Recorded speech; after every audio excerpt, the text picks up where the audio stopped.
Sure. You don't have to. I mean, just ask him.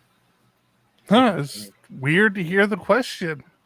I'm dropping Jackie off at the airport at like 5 a.m. So, holy crap! Where's she going? Chicago. Nice. You think? Oh, I hope we're on air. Yeah. She's going to hang out with a girlfriend for a few days. Nice. You're allowing that? I am super excited for her. She never does anything for herself, so I am so excited she's doing this. I told her to go for like a month, but she said no. Now that just sounds like you're trying to get rid of her at that point. No, not at all. Okay. Encoding lag is solved. Yeah, I guess we need to do this. Zencaster. I'm in hot.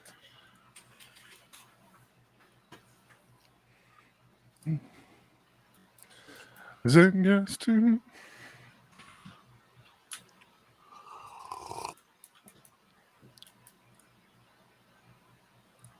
Correct.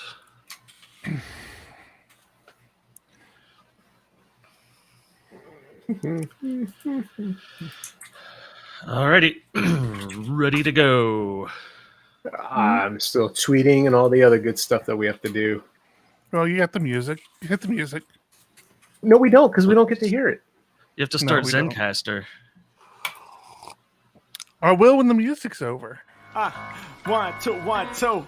Coming off the top, y'all know how we do. Listen, I'ma drop a freestyle you can cherish. I'ma send a shout out to the host named Eric. Yo, he's never on some average shit. You know Eric, he stays loud and passionate. I'm about to break it down for y'all with the clever song. Yo, shout to host named Thomas, cause he's never wrong. Yo, shout to John, you know that he's smart and quiet. Unlike my freestyles, which cause a riot. I'm about to do it like this, cause the people love me. Shouts out to PHP, the ugly. It's called ugly cause it's not professional, but I'm about to come through and bless it with style. So let's do it when I'm spitting, I perfume the room. Yo, the segment of the show is called Doom and Gloom. That came from Thomas. Yeah, can nobody go beyond this? I get the mic and then I'm about to keep it like a promise. Yeah, and y'all know we fill them up with anguish. We talking about the PHP, the programming language. About to break it down, no exaggeration. What do y'all do for a living? Web applications. Okay, I can dig it. My words spray tight. They getting together on the Thursday nights. Yeah, when it comes to rhyming, you can call me the new dude. I spew true lyrics while y'all broadcast on YouTube. So let's get it. You know my lyrics are major. All up in the comments, they got plenty of haters, but they doing what they doing. Keep it ugly. We ending every show with the saying it's lovely. Let's go. Hey, shout out to y'all. You're listening to episode 247, and tonight is the night. Nope. That goddamn didn't start the Zencast. Nope. Knew it was going to happen. That's why I was watching. Thank you, Tom. I'll say it for him.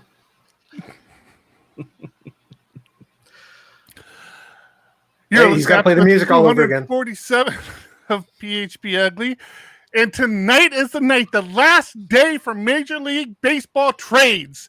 That's right. You've tuned in to the perfect podcast to probably not listen to any of that. None of these guys who are interested or care about any of these things. And I unfortunately might need to become a Dodgers fan, and I'm not happy about it. I'm your host, Eric Van Johnson. And with me is John Congdon. I might mildly be interested in why you have to become a Dodgers fan, but we'll save that for later. And Tom right up. I'm very interested in why you would have to become a Dodgers fan. I'm assuming it's because of a trade of one of his favorite players. 2 of my favorite players from the Washington Nationals are going, well, it's not official yet, but it's pretty damn close that they're going to the Dodgers. And the only Chicago Cub that I liked, who was a former Padre, drafted by the Padres, he became a Chicago Cub. Rizzo is now a New York Yankee, and I despise the Yankees. Despise those cheaters. But that's for another day. Another day. Matt? I'm letting you know you're gonna hurt my dad's feelings, who watches our show. Big Yankees fan. I'm sorry, Dad. I'll kick him off the show later. Dad Congdon, listen. I love all baseball. So just on the tiers of teams I like the most, the Yankees are pretty low down there. And more the Yankee fans. I know that's what you are, but little man reached over the fence, took that home run, stole the World Series from the Baltimore Orioles. I hold on to grudges. We've established that. That was their own fan, wasn't it? No, it was a Yankee fan. Yeah, that's what I mean. Yeah. I don't let those things go. But yeah, the two-colored-eyed pitcher Max. I always forget his last name. From the Nationals, and Trey Turner from the Nationals, who again I believe was a former Padre. Look like they're going to the Dodgers.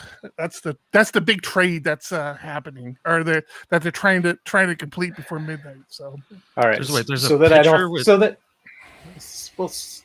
that we don't all fall asleep, we should probably move on from baseball. I'm just saying. Oh yeah, because Cody is so much more interesting. Let's talk about that. How's everybody's week?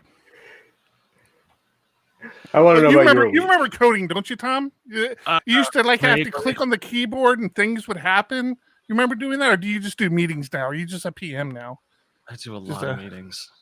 PM. No. I spent a good portion of my week trying to figure out why QA couldn't get my code deployed to it. There was a bit of a pipeline communication issue. So yeah, lots of meetings, lots of working with people and getting them squared away, and trying to work on my own tickets and getting pulled one direction or another away from it.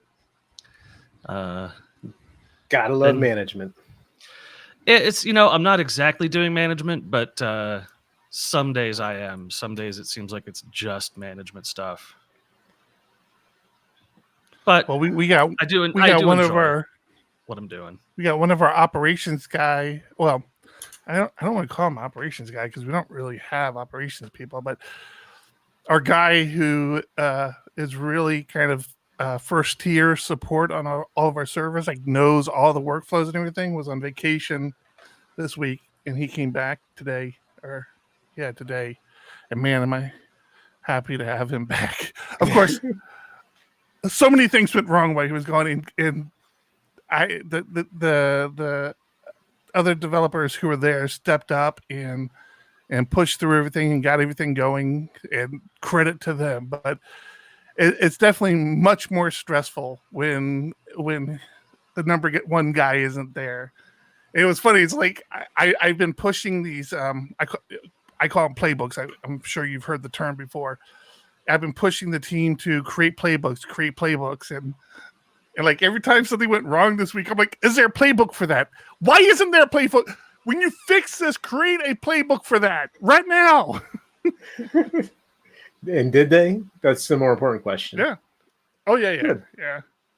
Yeah, they did. It was, of course, and they've been doing it. I mean, like, we have a ton of playbooks out there now, but of course, the two big things that go wrong this week, there aren't playbooks for, of course, because that's the way everything always works out. But there are playbooks for them now. So yeah, playbooks are hard to create if you don't know what's going to happen. Like, right. And I don't know what happened in this case. I don't know how I missed that, but sometimes things just happen, and they're like, oh yeah, I guess we need something for that now. Yeah, and that's it. It's like you just never know what's going to go wrong. It's just life. Yeah. How about you, John? How was your week? My week has been ups and Obviously, downs. You weren't worried about our clients being down, but apparently that didn't even cross your radar. There is so much chatter I need to be added. Mention me. I'll come join. Nah, we had it. We had it under control. Yeah. Good until we go to record an interview podcast this week, and I make a mistake. I make a mistake and change something in production, and like, oh, maybe I shouldn't have done that. Maybe it. Yeah. So the environment is split up very well, where all of the jobs all the workers are on separate servers from the web environment. And I needed to change something. Something kept breaking. I couldn't figure out why. So I'm like, I think I've got it. I'm going to hot fix this, throw it up on the worker servers. It's only going to affect the jobs. No big deal.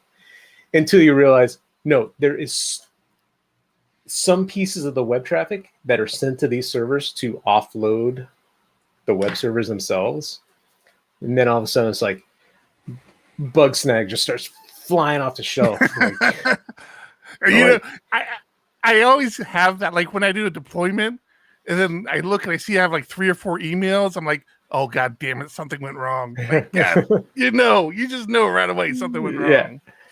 So luckily I was able to revert it really quickly, but that is stressful. And then of course I'm like, now I see what I did wrong. Patched it up, fixed it. But I had something very, very interesting happen in some new code. In worker code, it was working fine as I developed it, worked fine in all of my testing, worked fine when other people tested it, put it out in the real world, it breaks. Could not figure it out for the life of me. Until I tracked it down. There was deep in code that had nothing to do with what I was necessarily working on, was relying on session information out of the session. Mm-hmm. So basically when the worker started up, it was starting a session. And now that's what all the jobs after that until the worker restarted used. And it just completely wrecked the data. And I was like, I cannot believe this hasn't bitten us before this point.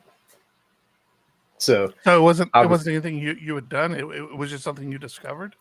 It was something I discovered because none of the other workers up until this point relied on this piece of code that used the session. So, or we don't know of anything else that has been affected by it. So that's probably more the case. Yeah. Right. Yeah. It's like when you have so many pieces in the system, it's like something is relying on this and you just don't think about, 10 levels deep, there's something with a session being used.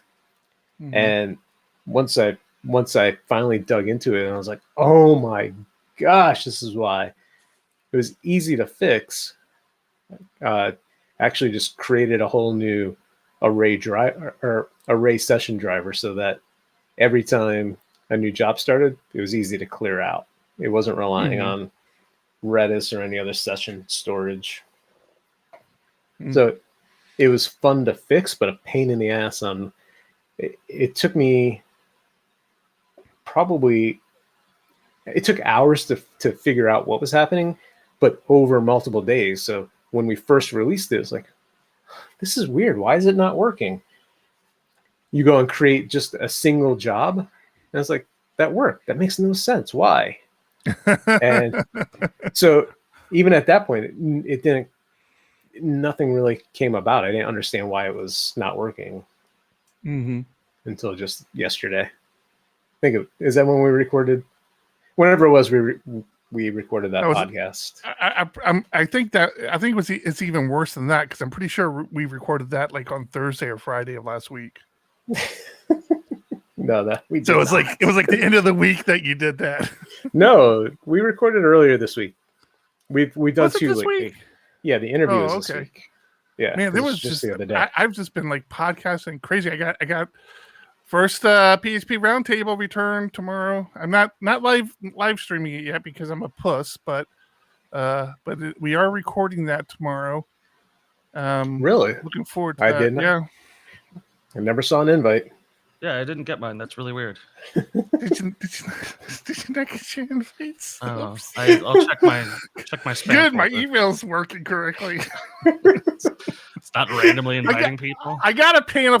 This first one is Sammy's Sammy's comeback. He got to pick. He got to pick the panel. I see you didn't pick me. I'm actually surprised he picked me, to be quite honest with you. Pretty sure he was surprised, but no. I put that panel together and had it. Are you at liberty to say who's going to be on it or no? Yeah, I mean, I feel like what the topic is about. Well, so that's one of the funny. Okay, let's funny be fair. They have aspects thousands and thousands of listeners. We have 100, so I think it's okay to say. So, I don't know, man. I mean, I kind of want to hold on to it, but I guess then hold on to it. Just stick to your guns. Hold on to it. It's fine. Don't. Who is it? Good. If you're listening, go to youtube.com/PHP Roundtable. Subscribe. I tell you this. I will tell you this right now. Both people are in our PHPUgly Discord. If either one of you want to announce that you're on the podcast, go and do it in the Discord. And if you're curious and you're listening live, you want to be at discord.phpugly.com. And if either one of them are listening and wish to make their presence known, they can do so. And look at that. Nothing happens. Surprise, surprise. Kevin's like, yeah, I'll be on. Yeah. No, it's me. Yeah, I'm gonna hold off because I don't want to jinx it right now. Like, I'm not streaming live because I haven't worked out the whole workflow. So if something goes really sideways on this one, I can just scratch it and scrap it and do it another one. I did spend the day today though. However, I had a conversation with Sammy this week. I'm like, hey Sammy, you have like I think there were like 80 shows on the website and only like 76 on the audio stream. And he's like, oh yeah. He's like, I think I forgot to encode a few of them. I'm like, okay. So I spent the last so there's 81 shows on the website, and none of them had been encoded since show 77. So I actually spent today encoding them, cleaning them up a little bit, and putting them out on the new stream. So they are out there. I'm not sure how that works because I moved the podcast. So I'm doing this hybrid thing. I really love the PHP Roundtable website. Matter of fact, I'm getting pretty envious with it because I'm thinking, wow, this is so much nicer than just the out of the box Simplecast website that we use for PHPUgly, because he has a lot of content to each show. So I'm going to keep that going, but I moved the management. I was going to say, be careful. Like, I understand. I would love for you to keep that up. I would love for that for PHPUgly as well, but that is so much more work, and I don't want you to burn out. I want you to enjoy it and keep it going. Well, what aspect do you think is more work? That whole, like, adding more content for each show, the show notes. I mean, our show notes are the links we put into Trello. We post them, and you basically just copy and paste them into the show notes for an episode, right? Where I think some podcasts spend hours or days to really like write up almost a full blog post just around that one episode and really try to get that content out there. Right. And this is actually where my fellow listeners can help out. So the reason I want to keep it, I'm doing a little bit of hybrid. So the hosting of the podcast is still on Simplecast. And actually you can go to podcast.simplecast.com phproundtable.com and see the episodes there. I mean, it's the same sort of out of the box as our PHPUgly one. The thing I really like about what Sammy is doing with the website, I hear what you're saying, and actually what he does for show notes is he has a open source or an open repo so that listeners can actually write up the show notes themselves, and it'll post to the website. What I like about it is he does all of his show prep. So as he's organizing the panel, the topics, the discussion points, the subjects, and all that, he's putting all that in this interface, this admin interface he has. So when it does become time to announce the show, everything's kind of already there, and he typically announces ahead of time to record, because he does a live stream, which I'm hoping to kind of get back to, but I'm not holding myself to that. But I like all the prep work that's in there, so that's kind of what I'm focused on. Ideally, what I want to be able to do is when it is time to publish it, I would like to make the interface again through the website and then tie into Simplecast API, so that Simplecast will just grab the description that I already have in there, the guests that I already have in there, and all that, so that it's not an extra step for me. But right now it is. Sounds fascinating.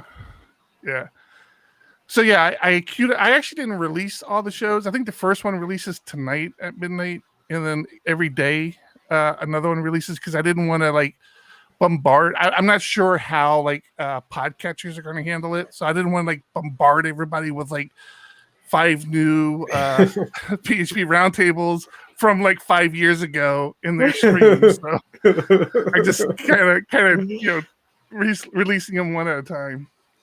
But I did have so that's happening tomorrow.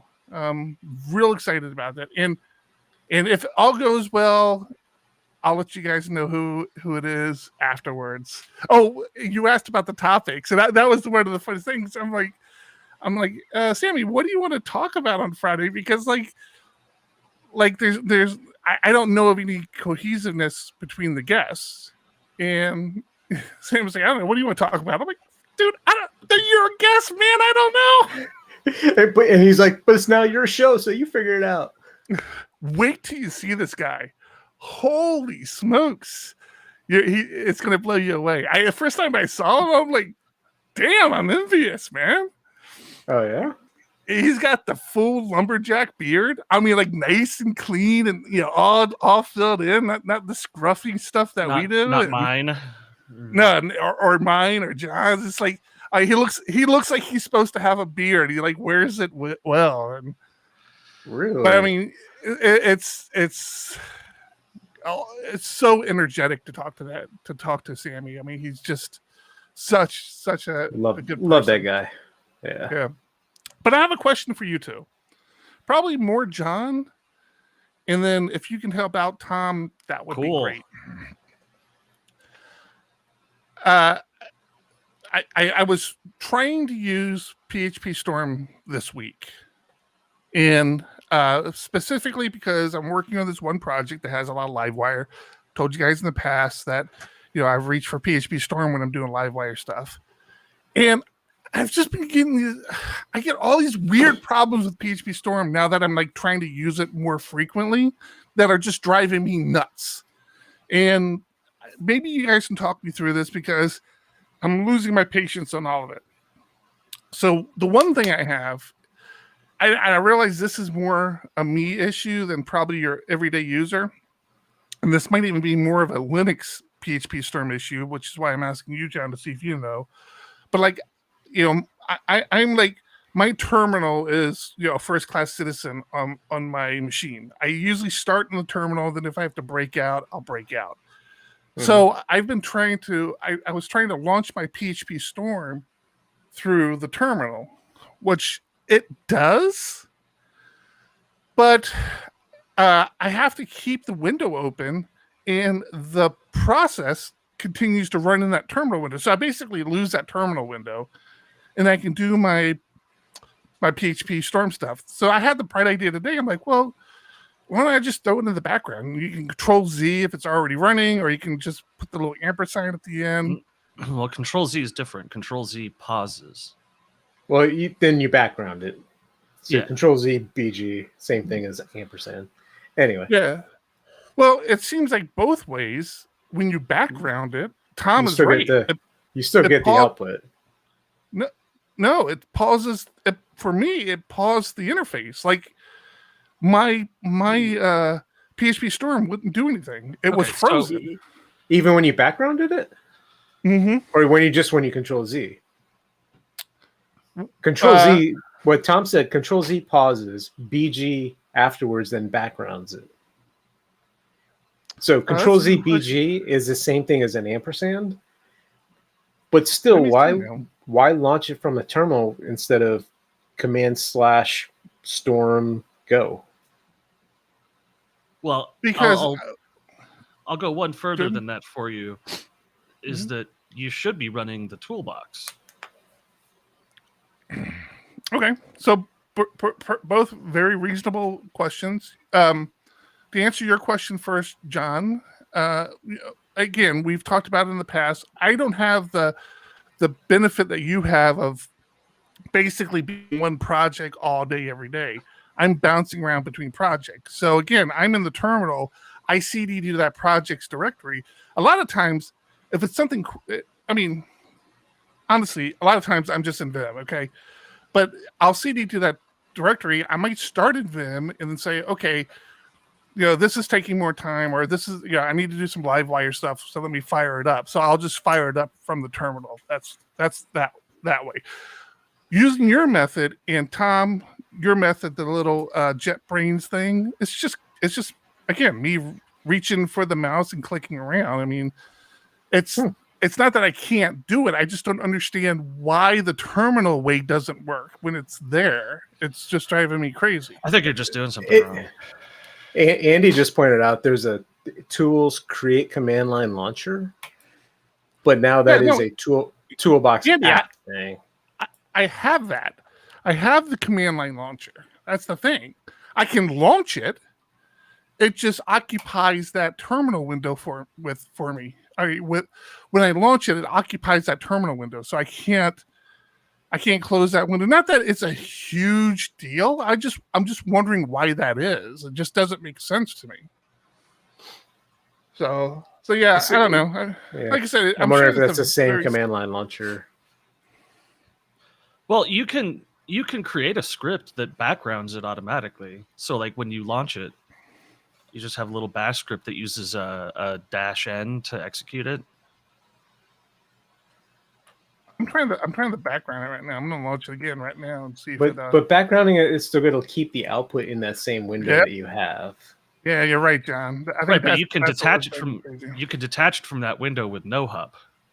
So if you have a script that runs no hup and then PHP Storm and then backgrounds it, then just put no hup in front of your command there. Oh, that's interesting. Okay, let me try that. That's the other thing. Like, if you command C it, like the whole thing just crashes. Oh, wait a minute. No, it didn't. Hold up. This see, that drives me crazy, Storm. Why do I have to click inside? Actually, I just Control C'd it. That would and kill it. I still have my project going. There's no way. You Control C after launching. You've done something else. Yeah, I'm telling you. Now it's working. I'm pretty sure I tried this, but all right, that doesn't make sense. Mm-mm. Darling Data has a good point. Use Tmux and Darling just Data, back out of it. That's exactly what I do. I Control A on mine, but yes, Control A and create a new pane.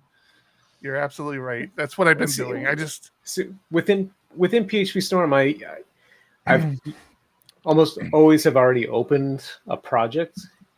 So I'm just a file, open recent project, pick the one I need, open in a new window. Yeah, I don't have PHP Storm running all the time, so maybe that's part of the problem. I see what you're saying. So it's normally closed, you jump in a new project, open it via command line. Right. That's correct. Yep. Yep. So yeah, I don't know. Them world problems, I guess. No, I was just wondering if I was missing something, and thanks for letting me talk through that. I appreciate the questions. Good questions from everybody. Yeah. Everybody involved. I got another question for you guys. You guys want another Go question? for it. I would love another question. How long, and if you're listening on Discord, discord.phpugly.com, feel free to contribute to this as well. In general, how long do you keep emails? Because I know personally I'm a digital hoarder and I do not clean up anything. I'll archive stuff. Like I'm a zero inbox guy, but I don't delete stuff. And I noticed today that my Google account, I have like 30 gigs of space on my Google account, and I've used up like 25 gigs. Like that's a lot of emails, Yeah, that is a lot of emails. So I've been trying to come up with a way of nuking things, and I'm fine with it. I hate emails. I've actually become very anti-email in my old age, so I don't count them as like communication anymore. So now I'm definitely a lot better. I feel a lot more relaxed deleting them. But in general, do you guys have a rule of thumb on how long you keep emails for? I'm the same way. Archive and move on. I mean, there are times where I'm going through marketing crap, and it's like I mark a bunch of stuff and just delete. But for the most part, I archive and forget. I don't archive things. I think that's weird. But I just mark it as read and continue. I have a few filters. Isn't that the same thing? No. Wait. You mark it as read and leave it in your inbox? Yeah. So your inbox is just full with emails? Yeah, it's full of garbage. Oh, that's annoying. Well, my wife has 2,000 unread emails. That's annoying. Well, there's a difference between the normal, like, I don't use email for work type people, and that's okay. My wife is the same way. Mm-hmm. But when you deal with emails on a daily basis, kind of have to make sure you go through them and get rid of the crap. They're unread. If I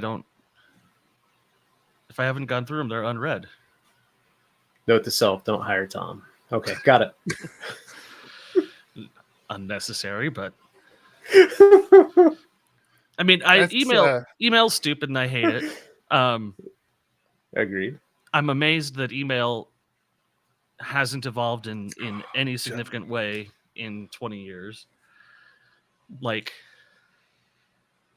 it's fascinating to me that I get all these Jira emails and I can't connect my email client to my Jira account and just have them like flushed out when the ticket's marked as done. Like, just clean it out and archive it. I agree with that. Mm-hmm. I agree with that. Yeah. Or like there's no button where like everything that can be unsubscribed to just shows up on this button and I unsubscribe by one at a time. Like I get a list of things I'm subscribed to. There are services for that. Gmail does a decent job of giving you Gmail gives you that unsubscribe on quite a few emails. When you're on, when you're on the email. Mm-hmm. But like I just want a list of all my current subscriptions. Yeah. Like, but who has that? There's no way that has that. Right. Why not? John, why not have my... that's a great idea. When I sign up to a mailing list, shouldn't they have to do some sort of confirmation with my mail server or my mail host that says, I'm going to send him emails that he asked for, so put me on this list? I mean, this functionality exists, and the fact that Gmail is like 90% of all email addresses in the United States, they have the power to just say, like, yeah, if you want to send this person junk, then you have to use our API for it now. Fuck off. Like, they could do that. They just don't. And the fact that there's no, like, communication, I can't say, hey, this is a receipt email, archive it after 2 days in the receipts folder. Everyone's got their own receipt format. Is it a Best Buy receipt or is it an Amazon receipt? Like, you should be able to categorize this shit. Tom, you really should check out Sane, SANE, Sane mail. I Is this started paid service? Yeah. No, started fuck paying- that. Fuck it. Why would I want a paid Okay. service? This is a Anybody function- else interested? If Is it Sane Box? Sane Box, that's it. Yeah, I started paying for this a couple of years ago. I think there's a free tier. I'm pretty sure there is a free tier, but I quickly started paying for it, and my email life has gotten so much better, and I've even stopped training it. Like I trained it for a couple days, I think, and I was as happy with it, everything I could $3,000 a year. Wow. Listen, it's money well spent. It's not $3,000 a No, year. I know. It's $85 a year. OPEX. Yeah, you're right. If you pay by yearly, it's that much. Yeah. I remember you told me about this service, and I hated their names of snack, lunch, and dinner. It just made no sense to me. I'm like, this is stupid. I quickly abandoned. Yeah, there's no free. Not a sponsor of the show. I do want to put it out there. We're not trying to sneak a sponsorship in here on you guys or anything. But honestly, again, I despise emails, and my email had gotten out of control. Like I couldn't keep track of like all the notifications coming in, and it does a couple things. Like the things I like that it. Yeah, I had to do some training on is that you can prioritize stuff. Say, okay, these are the type of emails I need to know about right away. Keep them in my inbox. And then these sort of emails, like notifications from GitHub or things like that, these are emails that I can get to later. So, put it in this other folder for later. And I want to see that how many emails are in that folder, but I know I don't have to look at them every day or right away. It's just done a lot for me. And of course it handles, spams and things like that. It has a feature, I don't use it very frequently, but it even has a feature, something like if you send an email and it detects that you're expecting a reply to that email, but you don't get the reply, it'll notify you, say, hey, you sent this email 3 days ago, and we think you wanted a reply on it, but you haven't gotten a reply. Things like that. Google does that. Oh, does it? Yeah. Okay. What about expirations on stuff? Certain types of emails, like delivery notifications, I don't need them for ever. I need them for a day. Like there's I don't know all the features. It might have that. Like I said, it's been a while since I've actually logged into the interface and like trained things again. I mean, it's literally been years since I've logged into the interface. So my point is that email is garbage remember. and I hate it. I'm with you, brother. I'm totally with you on that. I agree with you. I'm not a fan of emails. So, but it's one of those ways of the world, man. We have no way around it right now. Well, Google handled spam. I mean, they implemented all sorts of anti-spam rules for verified sender addresses and throttling limits for new emailing IPs, all sorts of cool stuff. But like, as far as the functionality of the protocol itself, there's nothing new. There's nothing good. And we end up with stuff like people using Slack for stuff it's not intended to be used for because email sucks. Or, if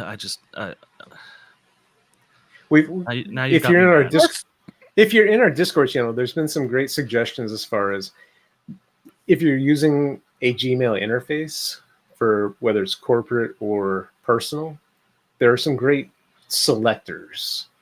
And unfortunately, you have to go find them sometimes, but it turns out you can sort by the size of an email, or I've often used the date feature. So you can say before : and a date, or after : a date, to start finding emails within a date range. So there's obviously it's Google. Their searching is great. I just wish they had a better interface to find the emails you're looking for. The one I use often is has : attachment. Yeah. And one of the ones that John, our Discord John, suggested was doing a search by size, which I just did, and they're way more in there than I'm happy to admit. But yeah, also, well, you John, were saying, John, again, it's not that I'm not interested in VS Code anymore. I actually need to get open VS Code back up to see if I broke it. I'm not a VS Code person. Reiterate the question because we're on a audio podcast. I just said, John asked if I'm not interested in VS Code anymore. I said that. And like I said, it's not that I'm not interested. I just, I'm not a VS Code user. I have don't have an issue with it. I did spin it. I was talking about it a couple weeks ago because it had a NeoVim integration with it that I was playing with and I liked. But not that much, not enough to abandon Vim and PHP. Like VS Code is third on my list. It's Vim, PHP, Storm, kind of neck and neck depending on what I'm doing, and then VS Code is right there if I ever. So for some reason, two products that are not sponsors. We have SaneBox is not a sponsor, and VS Code is not a sponsor. Do you know who is a sponsor? Who? Honey Badger.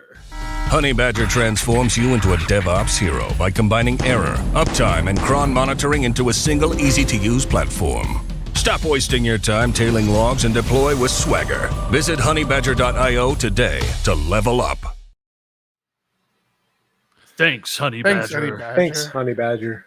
I have to say, I've been listening to other podcasts, and I'm hearing Honey Badger creep up more and more, and every other podcast does such a better job than we do with their sponsorship.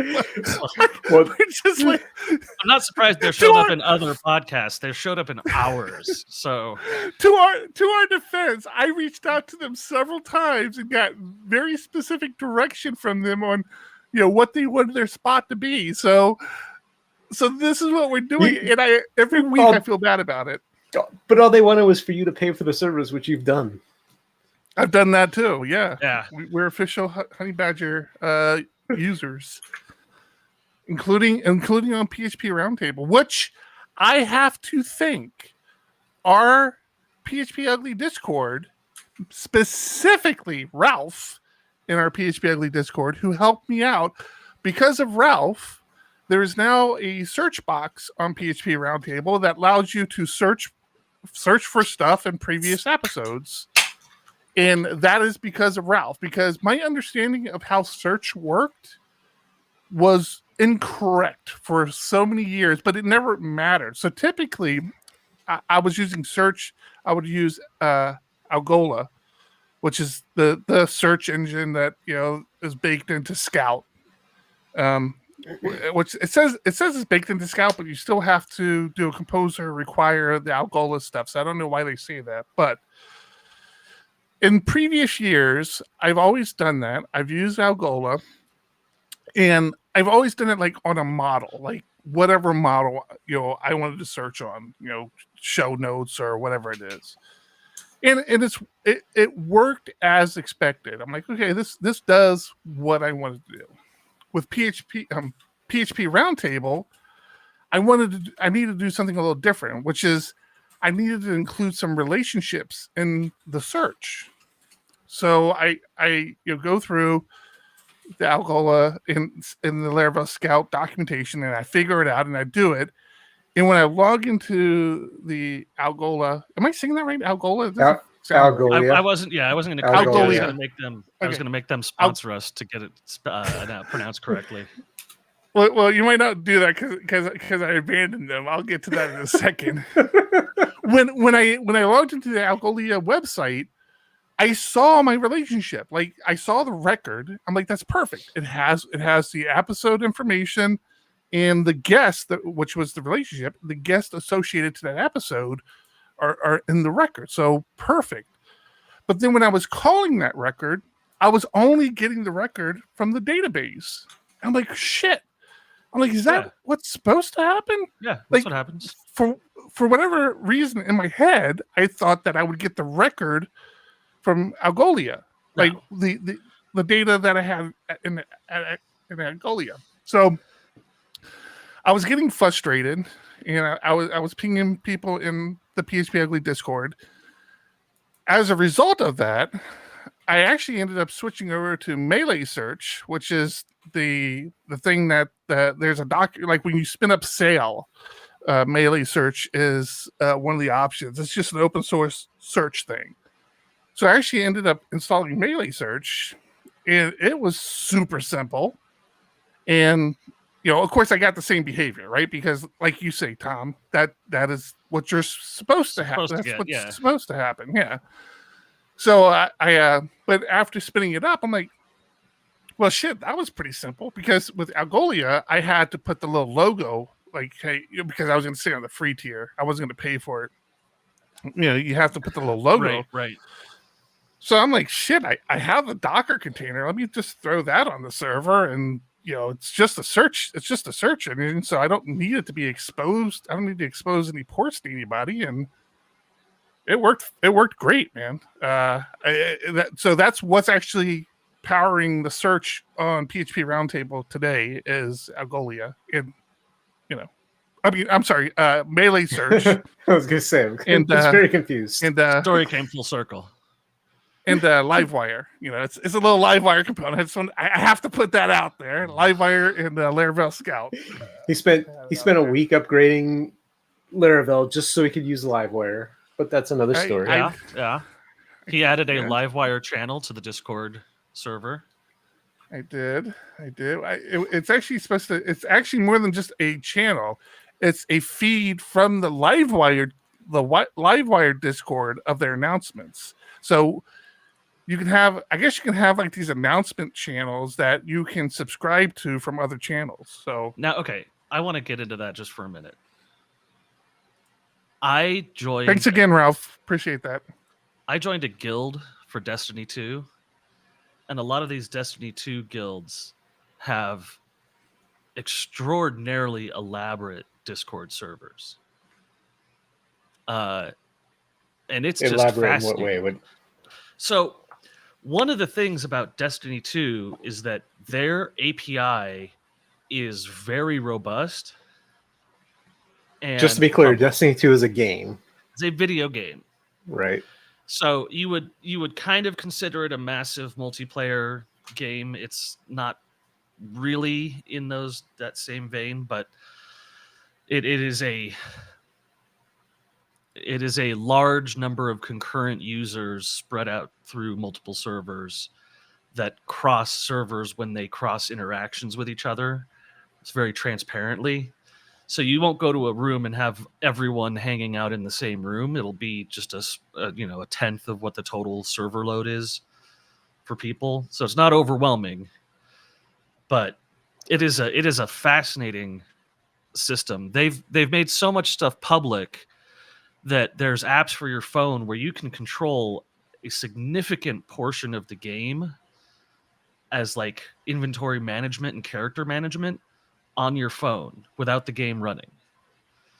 You can do all this character customization stuff through API calls. And so a lot of these Discord servers, they have whole systems for saying, here's the daily challenge changes, and here's the announcements from Destiny, and here's your current character's status. Do they qualify for the guild, or do they qualify? Does your character in the game qualify you to join this channel in Discord? It's very cool stuff. You can suggest titles to our show in our Discord. Did you know that? I've seen that. This is thing. more flexible than that. So one of the rules with this guild is that I have to spend a certain amount of time in voice channels, and they track each user. Are they participating in the voice channels and in group activities through these APIs? I was really blown away by what they can accomplish with this stuff.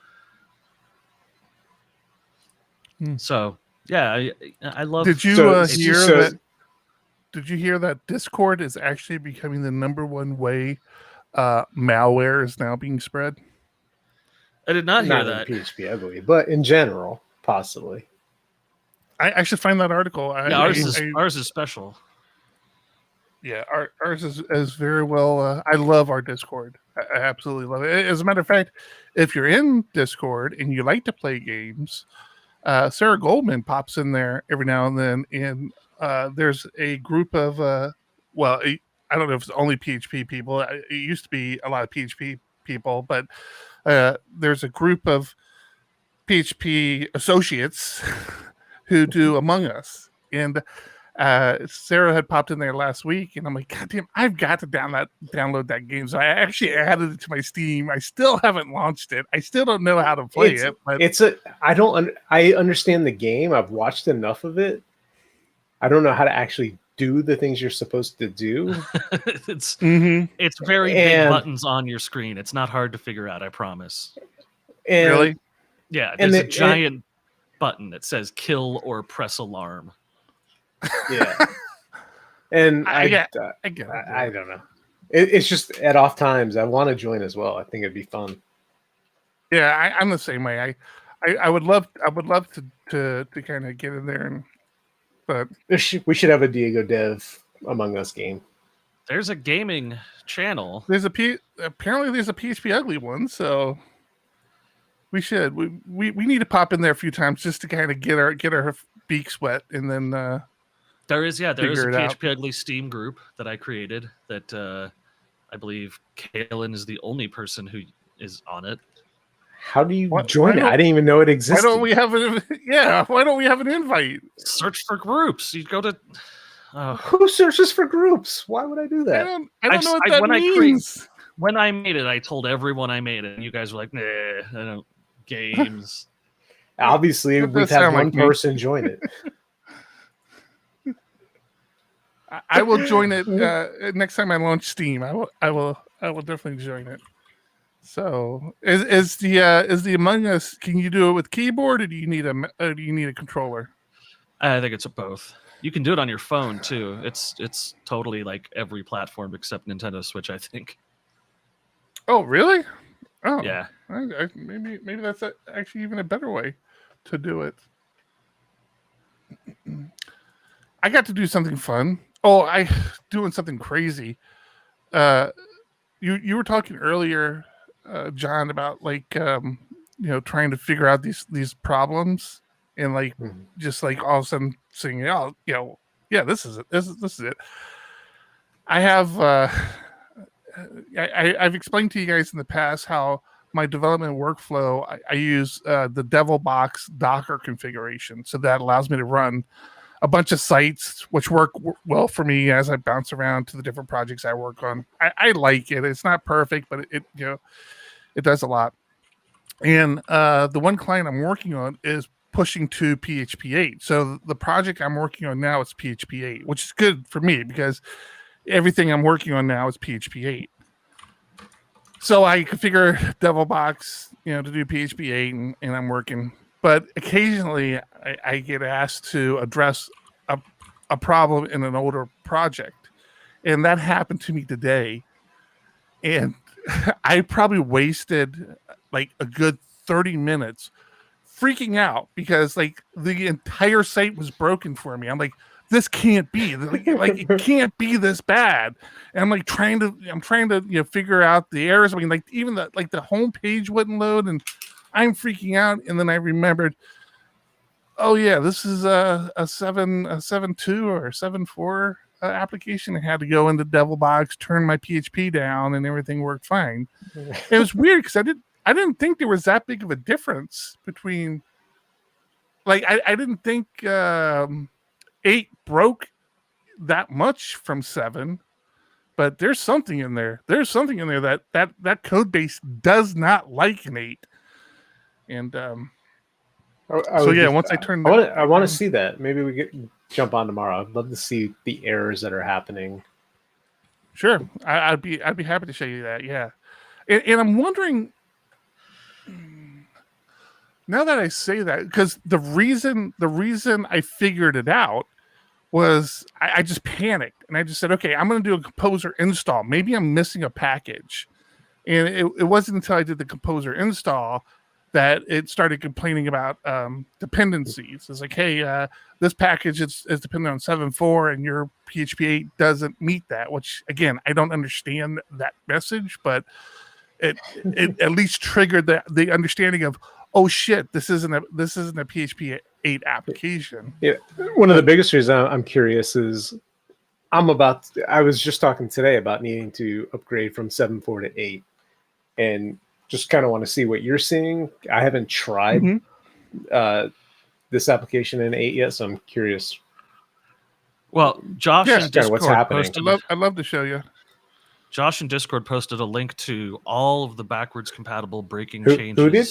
Who did? Can you read that again? John in Discord. Sorry, John. I think if you use there's a good number of stuff. That I did get to, for the first time I used what's it called? Construction property promoter. I used that for the first time in code. I'm like, oh, that feels so good. Is that the one where you don't have to initialize everything? It kind of does it for you, right? In your constructor, yeah. That'll be so awesome. I can't wait to get to that. Oh, dude, it was funny because I had typed it out, and I was actually in PHP Storm when I did it, and I typed it out, and PHP Storm didn't recommend the PHP 8 way. I don't blame PHP Storm for that, because it might still be set to 7.4 now that I think about it, because I just don't go in there and adjust that stuff. But I'm looking at it, I'm like, wait a minute, isn't there a new way to do this in 8? And I had to go look it up and find it and do it, and it worked, and it was so cool. I'm like, oh shit, that works. Yeah, I'm adding that to the Trello board. I'm excited about it, but I'm also worried about it being magic, you know. It doesn't really feel that way. I mean, because everything is like you're not like, all the syntax is there. It's just you're not doing it twice, basically, you know. So it doesn't feel so magic-y to me. I've given up on worrying about magic, because I was introducing an intern to Laravel today and started saying, well, you know, I thought this was going to be a simple thing to explain, but let me explain why the lack of parentheses here resolves it to an instance of the method instead of a collection of builder.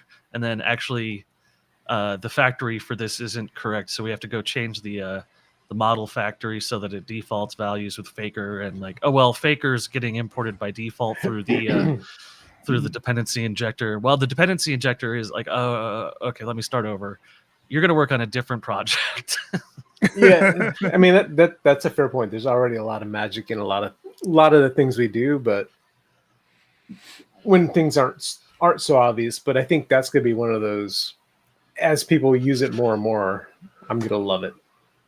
Because it's so annoying just seeing your constructor just full of initializing the variable that you're passing in. You're not doing anything fresh. Right. Exactly. Do you guys use short functions or arrow functions? Yes. I don't. And that was actually brought up today.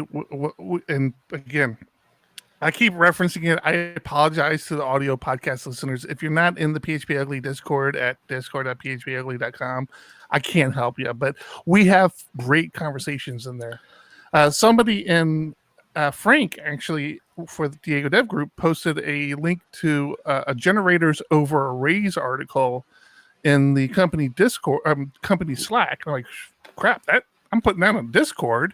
And it started this whole conversation, and somebody had pointed out short function syntax in there. Yeah, I started using it for MapReduce, and it's interesting. We're talking about two different things now: generators versus short functions. Yeah, right. So they can be used together, but I just want to make sure we're being clear. I don't know why I went into that big spiel about generators. I love that article, by the way, but I just did that because I saw the short function in there, and I'm like, I got to start using short functions. Like, these things are so awesome, and I don't use them. They are. Now, are you not worried about readability with short functions? The whole point is they're short, so you know what, and they're used in place of a callable. So usually, you know, a callable is being passed into something, and you have to write function, you're passing in your variables and then doing something on it. But when it's a single line, it's just taking up more space. So the short syntax is just nicer for something like that. Yeah. So like I said, I was doing map reduce with Laravel collections, and that was a really nice place for it because most of my maps were very, very simple. Just move the variable over, continue on. And because it needed some logic in it, it needed to be callable, but it didn't need to be a whole function with a return statement. It just needed to say X plus Z, the end. So it lets you put some quick logic in place. And it wasn't very readable to me when I wasn't used to it. I would see it, it just sort of, my head would explode. But once you get used to it, once you get used to the syntax of it, it's very simple. You bring up another thing that I was going to say the example you pointed out in the pulling from a database. I think that was what it was, or it was an example I shared. If you put a long string of arrow functions together, it becomes unreadable. Or if you're chaining a bunch of methods together and then you have a short function within there, it's unreadable. But you can make your code more readable. You can use ternaries wrong and it looks ugly and horrible and barely works. But when you use them right in the right place, it just fits right in like a Lego brick. Yeah. Map is another thing I don't use, and I always feel like I'm missing out. Like I can never think of the use case when I'm coding. Now, when I go back and look at map again, I'm like, oh yeah, I could have replaced some code somewhere with that. But usually, if you're for eaching, you can map it. Right. It never pops in my head when I'm actually doing the thing, like the for each. I never think about map. I didn't realize collections have map and reduce functionality built into them, and they're chainable. Mm-hmm. Mm-hmm. Right. So you can't chain off of reduce because reduce produces a single output. Except that it turns out you can chain off of reduce if you make the default value a collection and use the collection to do the math that you're trying to execute. So you actually can chain a reduce call as long as that if you reduce a collection to a collection. Reduce to a collection. Yeah. Right. It's like I'm doing some very cool stuff in like 2 lines that I'm not accustomed to doing. Because I know I didn't have to do reports and stuff like that very much before. I had to get models and render them, and that was about it. And so getting this map reduce stuff together and getting reports built with it is very interesting. Everything coming down to like, I can reduce it to 1 or 2 lines is great. As long as you are doing a good job of segmenting your code, if you're doing a good job of naming your method, so oh, that's what this is supposed to do, and it's not 500 lines long, and then all of a sudden, right in the middle of that 500 lines, you have this optimized piece of code that's a pain in the ass to figure out. But if you're doing a good job of separating it, then it makes more sense. Yeah, and I sort of had an interesting realization because the MapReduce stuff that I'm working on, I got from a coworker of mine who is a PHP developer. And technically, I'm the senior developer, and I feel like I should be the best coder in the office. And he's so much better than me at so much of this stuff. And that was bothering me. And then I was like, well, but that's not what my job is. Senior PHP developer isn't necessarily the best coder. They just have the most experience with things that come up. Do you know what I mean? I feel that way. I feel that way every day. I tell myself I feel every like day. I don't know what I'm doing. I know in our company, I know I'm not even in the top like 8, and we only have like 7 employees. It's bad. But that's why we pay them money. They need to be better than I am. So. Well, and so much of what I do is not necessarily code anymore. It's a lot of logical. It's a lot of structure and architecture stuff. Mm-hmm. That's where I struggle, is the architecture. I constantly in my PR reviews, I get people saying, "Oh, you could break this out into a separate class," and it's like, but where is that line? It's like, and then the naming, it's solid and dry. I know, but the naming is it's so hard, and then it makes me not want to do it because I don't want to name it, and it's just like I can just put a conditional in here and do what I want to do, and I'm done. Just leave me alone. And that's one of the things about contributing to open source that can be really rough. That's why I code in production. Contributing to open source stuff, you can get criticized pretty bad. Also, don't write to production. Oh. Eric, you share.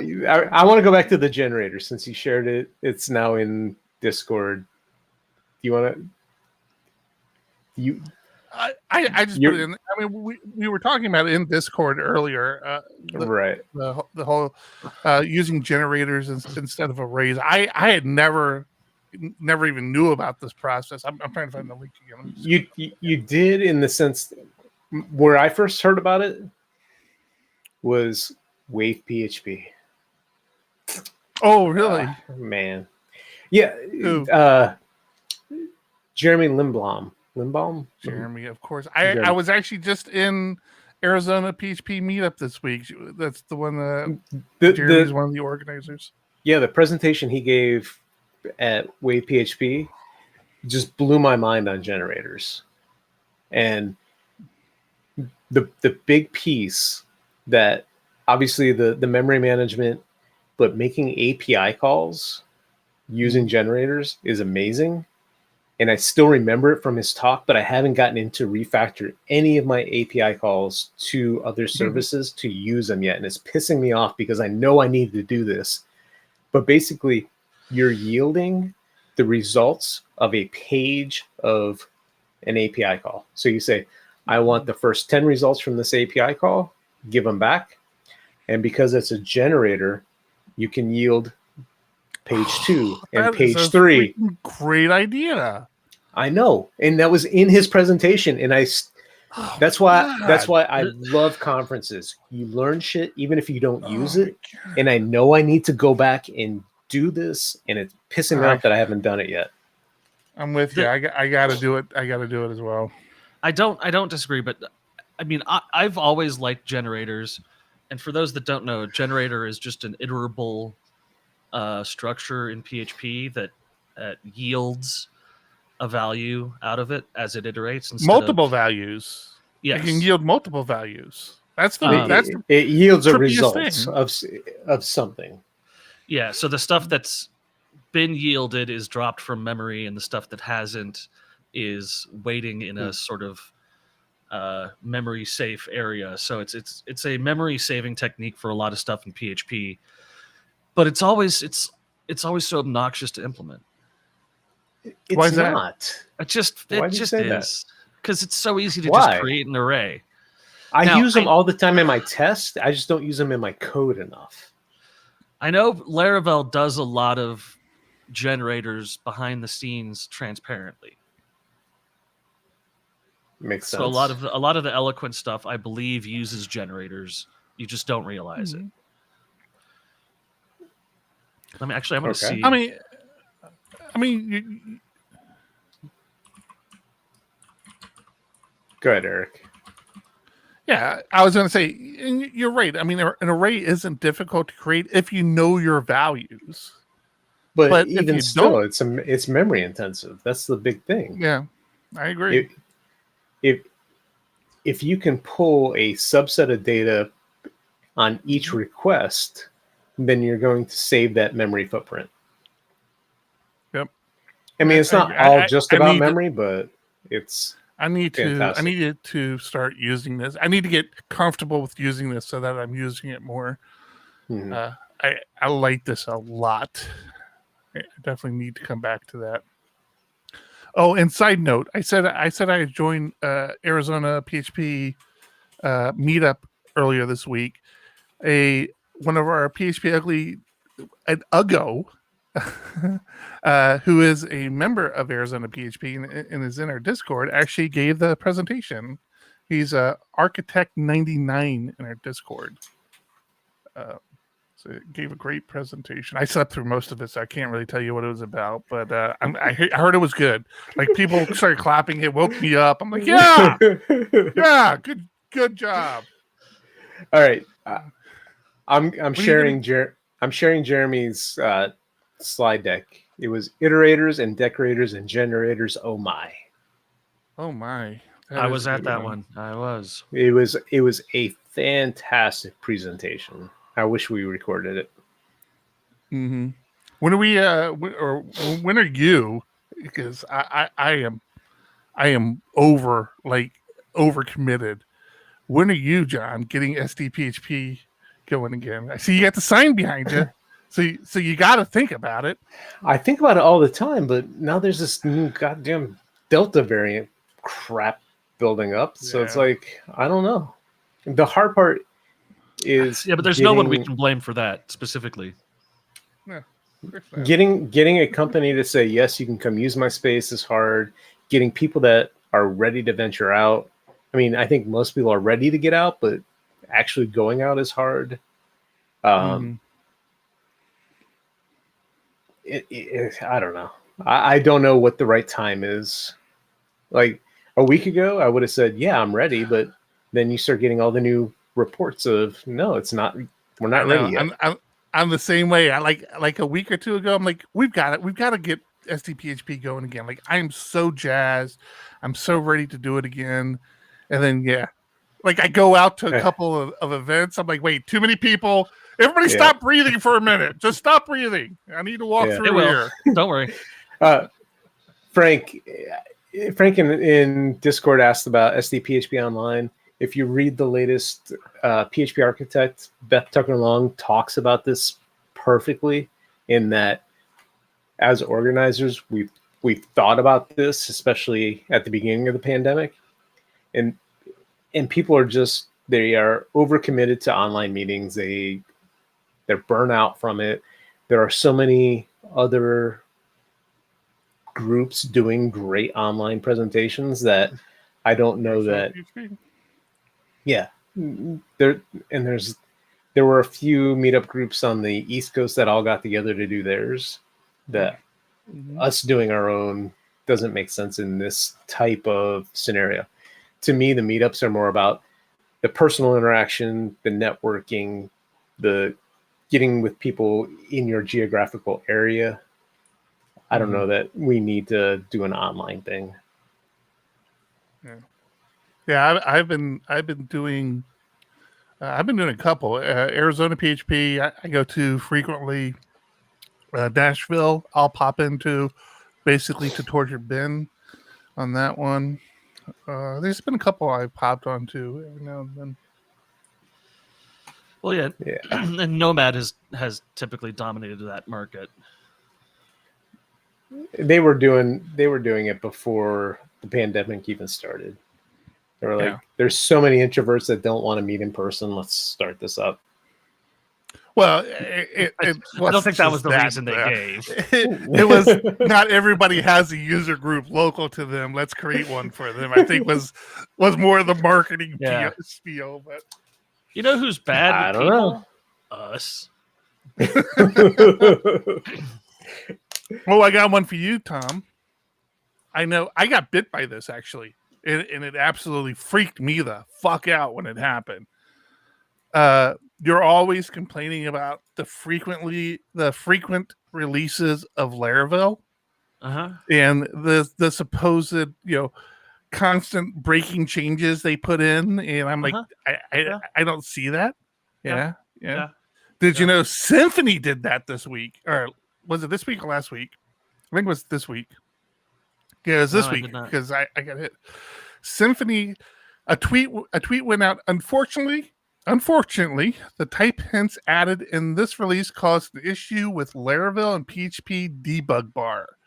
Should be fixed now by updating to the latest version. So a change that the Symfony package made broke Laravel sites. And again, I got dinged with this. I'm like, what the fuck just happened? Like, why did everything just break? And fortunately, the fix came out pretty quick. What you're saying is that Laravel Symphony. Laravel didn't properly handle its dependencies, and Fabien Potentier went out of his way to fix it for them. Is that how you interpret it? That's great. Is that how you interpret that? Hey, it's really easy from the sidelines being a framework maintainer, okay? We use debug bar to a point, but there are so many instances where I have to go and turn it off. Yeah. Well, why? Why would you have to turn it off? So much crap. Like legacy application. No, legacy application. So yeah. Basically, any AJAX request fails because of the amount of data being passed back. Because of the debug bar. All the headers that are included because of the warnings are. What about Telescope? Pointless. I don't know what that is, so can't tell you. Laravel Telescope. So I've looked into this because we're running everything as an API call, so debug bar naturally isn't the right fit for us. But Laravel Telescope is a sort of a second-party app that you install into your project that gives you an endpoint that lets you inspect all of the things that are happening with each call. But really, it's a secondary tool. So you have a browser window open with Telescope, and you make all your API calls in Postman, and Telescope updates with all those calls. But isn't Telescope only Laravel though? Yes. Okay, so yeah, John wouldn't have known of that. Yeah, it doesn't help me at all. Yeah. Thanks, Tom, for caring about me. I'm sure there are similar projects out there for other stuff. Speaking of similar projects, again, big shout out to the PHPUgly Discord. I was trolling Taylor a little bit, and I'm happy he didn't get mad at me because I wasn't trying to be a dick. But I was trolling a little bit, asking where the Laravel Livewire version of Nova was. And immediately I got a bunch of tweets and people in Discord, and actually people in Discord before I even tweeted that had turned me on to Filament, which is a Laravel admin interface built on the Tall stack, which is Tailwind and Livewire. And so before the show today, I started converting PHP Roundtable over to Filament. I've only literally just started the one resource, so I'm just understanding how to do things and how they're different. So I don't really have a lot of feedback. I like how you've tried to crowbar PHP Roundtable in as many places as you can in this entire podcast. Don't be jealous. Don't be jealous. Okay, crowbar was a little strong. It was all the testing you've done, all the new things you're working on is PHP Roundtable. Livewire, them, and PHP Roundtable. Those are the three things I have to mention every show. Yeah.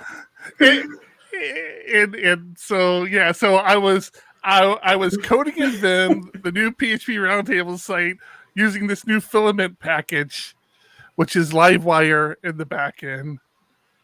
Life is awesome. I love my life right now. I'm happy you love your life. I love your life too.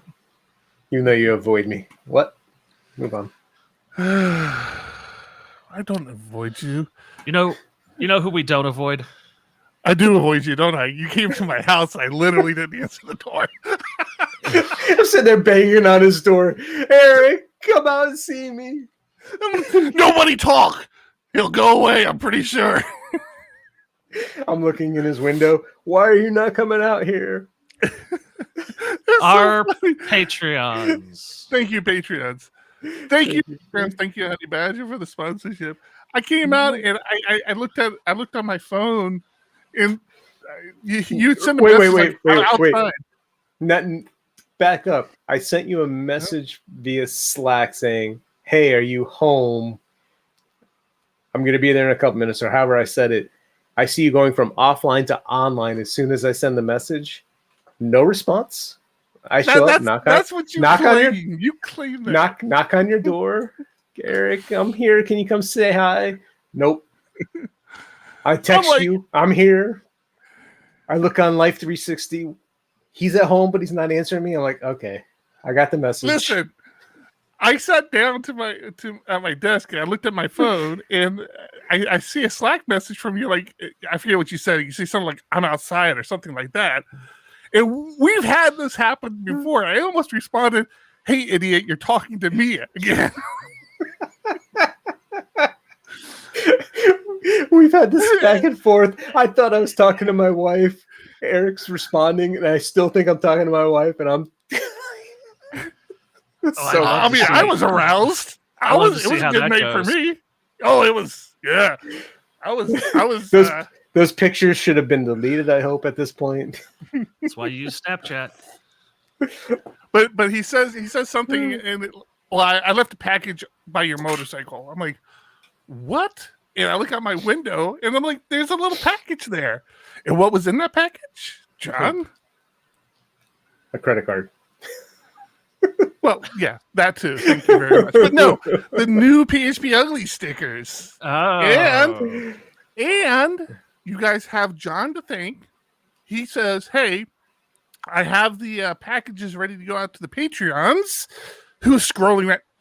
How come I say Patreon and then you go away from the scene? Timing is everything. What the hell is wrong with you? He says, "Hey, I have these packages ready to go out for the Patreon members. Am I waiting for PHP Roundtable stickers?" That was John that said that. And I'm like, "John, that's a great idea. Let me order some Roundtable stickers." So it's my fault you're not getting your packages sooner, but you're getting more stickers. You have John. You're muted, Tom. I don't think anyone's complaining about that. Don't tell him I think the fact that they're getting a actually valuable sticker in their package is going to make them quite That's happy. true, right? Right. It's check these out. Where'd they go? I just had them. I had them right here. So I was messing around, and I did order a version of this for PHP Roundtable as well. I was messing around. I'm like, what do these stickers look like? I ordered little 1x1 stickers. And when John delivered them, I looked at them like, these suck. I'm like, these are horrible. They're like little pogs. You know, remember pogs? And then like the more I looked at them, I'm like, no, these actually look pretty awesome. Like I kind of like. I started putting them on my like my little headphones and things like that. I'm putting these things everywhere now. And my kid walks in, and she goes, "Hey, those are cool. Can I have a few?" I'm like, "Yeah." She's putting them on her stuff. So we have these little baby PHPUgly stickers, and then there's going to be PHP Roundtables as well this size. So they're pretty cool. You know, what about PHPUgly? Oh, that one was. These are the these are PHPUgly stickers. I was thinking Diego Dev for us, not. One of my kids asked for a PHPUgly sticker. That's a good idea. And I just looked at him and said, "Why? Why? Because they're cool, man. They're cool." Your kid wants to support you. That's a good thing. That is very nice. It's been a real weird week with the kids. One of them got their GED and is now going to cosmetology school. Wow. And yeah, that's a big move this week. And today, my oldest got his license. Oh God! So there's nothing more stressful. Yes, almost got in a car accident on the way home from his driver's test. Already? The car accidents while you're in the car aren't even that bad. It's when you're not in the car and it's like it's taking way too long for them to get to the school. Or you're worse, they pull off, you're sitting at your house, and then you hear sirens going. It's like, oh God, please no. Oh, I hate. But the response time, excellent. I mean, both my kids have had their licenses for years now, and I still get nervous, like when I think they should have been home and they're not, or I hear sirens, or I've got a funny siren story for you later, off the air. Remind me to tell you that one. Do. Michael Dorinda posted a link in our Discord. John, I think this is probably for you, maybe Clockwork. Yep, I've already clicked on it. I'll check it out later. Okay. Yeah. So Clockwork I think it's similar to Telescope. It's going to have the same problem because Clockwork still sends a concurrent request. What do you mean? Clockwork is still, if you're having too much Ajax in a single call, Clockwork is going to do the same thing, I believe. So the main issue, especially from Twilio. So Twilio makes a call in and gets back a crap ton of headers for the debug bar. And the headers are too big. I'm in agreement. Yeah, no, debug bar has disable for endpoints functionality. It's like you can have specific endpoints that it's just disabled for. I'll have to look at that more. Because I think right now it's either on or off. Well, I know, but it also happens. But it also happens within Ajax calls. Like the headers are just too big to be handled. On a standard HTML page, it's fine, but once you start getting into Ajax, it's a pain in the ass. That's what she said. Hey, we need to wrap up. We're running pretty lengthy here, but I do want to throw one more thing out there, just because I want to let everybody know that we're aware of it. We just haven't gotten time to talk about. Once a week, somebody will post, "Hey, did you see Microsoft release their own version of Linux?" Yes, both Tom and I had it on our Trello board for like the last 3-4 weeks, and we just haven't gotten around to talking about it. So, thanks for the notification. It's definitely on our radar. I just archived my card because I'm just not going to talk about it anytime soon. But yeah, we are aware that Microsoft has their. I'll get it all out there right now. Do it. The reason we don't really care is because anyone can take the Linux kernel and compile their own version of it and release it and call it theirs. Microsoft is doing this because they want something that they can support on their Azure network, which is already majority Linux, so that they don't have to worry about instability from other Linux distributions. So it is not Microsoft Linux. It is just a cover your ass situation for them. And it's not like it's doing anything special like Valve's version of Linux, which has Proton, or Pop! OS, which has support for Proton and Wine built in. It's not special. It's just their version for their Linux servers, which they run a lot of because everyone wants Linux servers. They don't want Windows servers. Now, the thing that was easy. Yeah. The thing I'm waiting for is Windows on a Linux kernel. And that is going to be Windows 12. I promise. Mark that. I've already said plenty of reasons why I think it's going to be Windows 12 and not Windows 11. But I started transcribing our shows.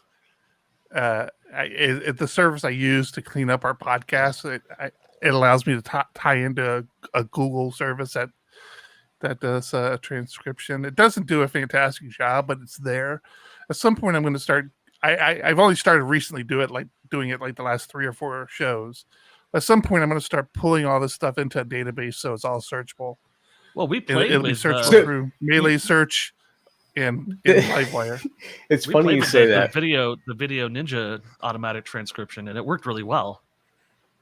Android has it built in as What well. I is mean, asking you? it's pretty good. But I'm watching TV the other night with my wife, and I turn on closed captioning because we listen to shows where I don't fully understand what they're saying, and it's like I'd rather just read it, or my hearing's not that great. Whatever the case Sound is, system. whatever. Somebody says because it's so important, and I read the transcription, and it's so porn. Yeah. And I had just happened to just turn it on and just saw that, and I paused it and I looked at her and just laughed. I'm like, and usually when we're watching TV together, she's like looking at her phone, scrolling Instagram or whatever. So when I look at her, she looks up and she's like, "What?" So then I am trying to explain why it says this on the TV, and then she laughed. Sorry, I thought it was funny. Oh, that's very funny. That's all right. Now I never noticed that. I had just turned it on. That's the only reason. I want to let you guys know that even though we haven't covered Doom and Gloom in its truly valuable state that it needs to be covered, the Doom and Gloom channel in Discord is still quite active. So if you're ever feeling too good about yourself, just hop in there. At least once a day, there's something terrible happening. For example, Jeff Bezos went to space in a giant penis. That was weird. And a giant waste of money. Discord is my favorite, man. I have fallen in love with our Discord group.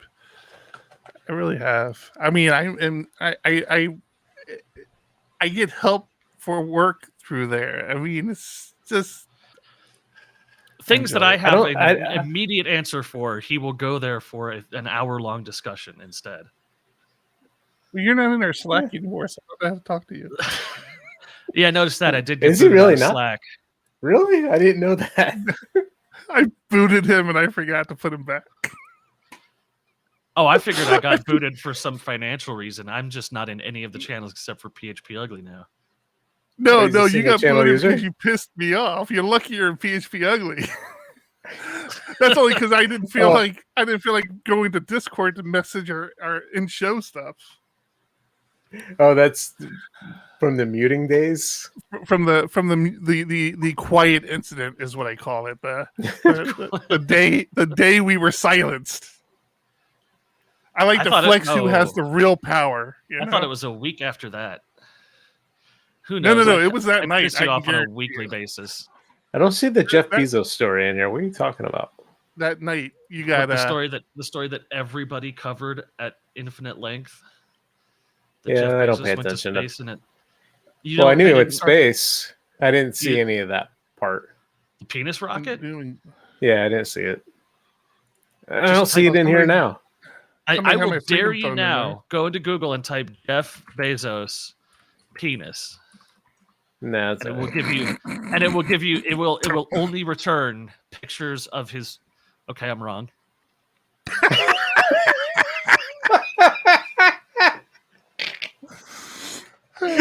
most of the results. This surprises you somehow.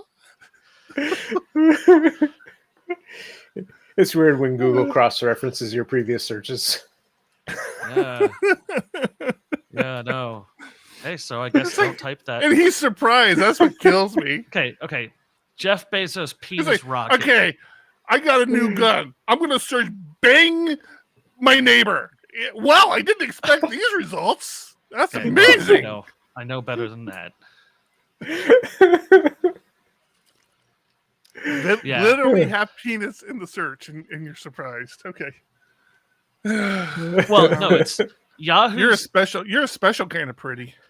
Yahoo Entertainment wrote an article that's titled "Jeff Bezos's penis-shaped rocket launches Dr. Evil comparisons," because it does. Because it looks the same. I'm in your Doom and Gloom channel. I don't see any of what you're talking about. Well, no, Just saying. that part wasn't doom and gloom. You said it was doing. You were Why are we talking having about doing these it. conversations? How are you Literally- still on the show? I'm saying that was I an don't example of- understand. You brought up doom and gloom, and you said you talked about it in there. So I went in there to look for it, and I don't see it. It's in general so Discord now, confused. Tim. I am so confused. All right. So nobody else suggests a title for this show because we have so many. Nobody. It's not going to be Jeff title. Bezos's penis. Space race. Cock space race. And just have like a rooster and an astronaut suit. And a little band hammer. There you go. Thank you, Kevin. Thank you. I mean, yeah, it's just- late. This is just why look we at it, record though. late. Just look at that So picture. We will have higher standards on PHP Roundtable. John, I can assure John, you prefix people that with bang title. Bang title. Bing I got it. I got you there, John. Don't worry about it. Hey, John, Google bang title. See what comes up. Now I have to. Not the Google bang title. Let's go images. Oh my goodness. All right, that's we it. are We're winding done. down. We have spoken for way too long, and I need to I wrap up. can't believe people are still listening to us.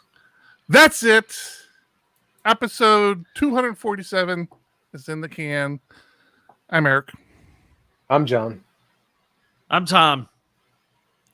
Keep Keep it it ugly. Ugly. I gotta Yeah, act like I'm music? listening to it.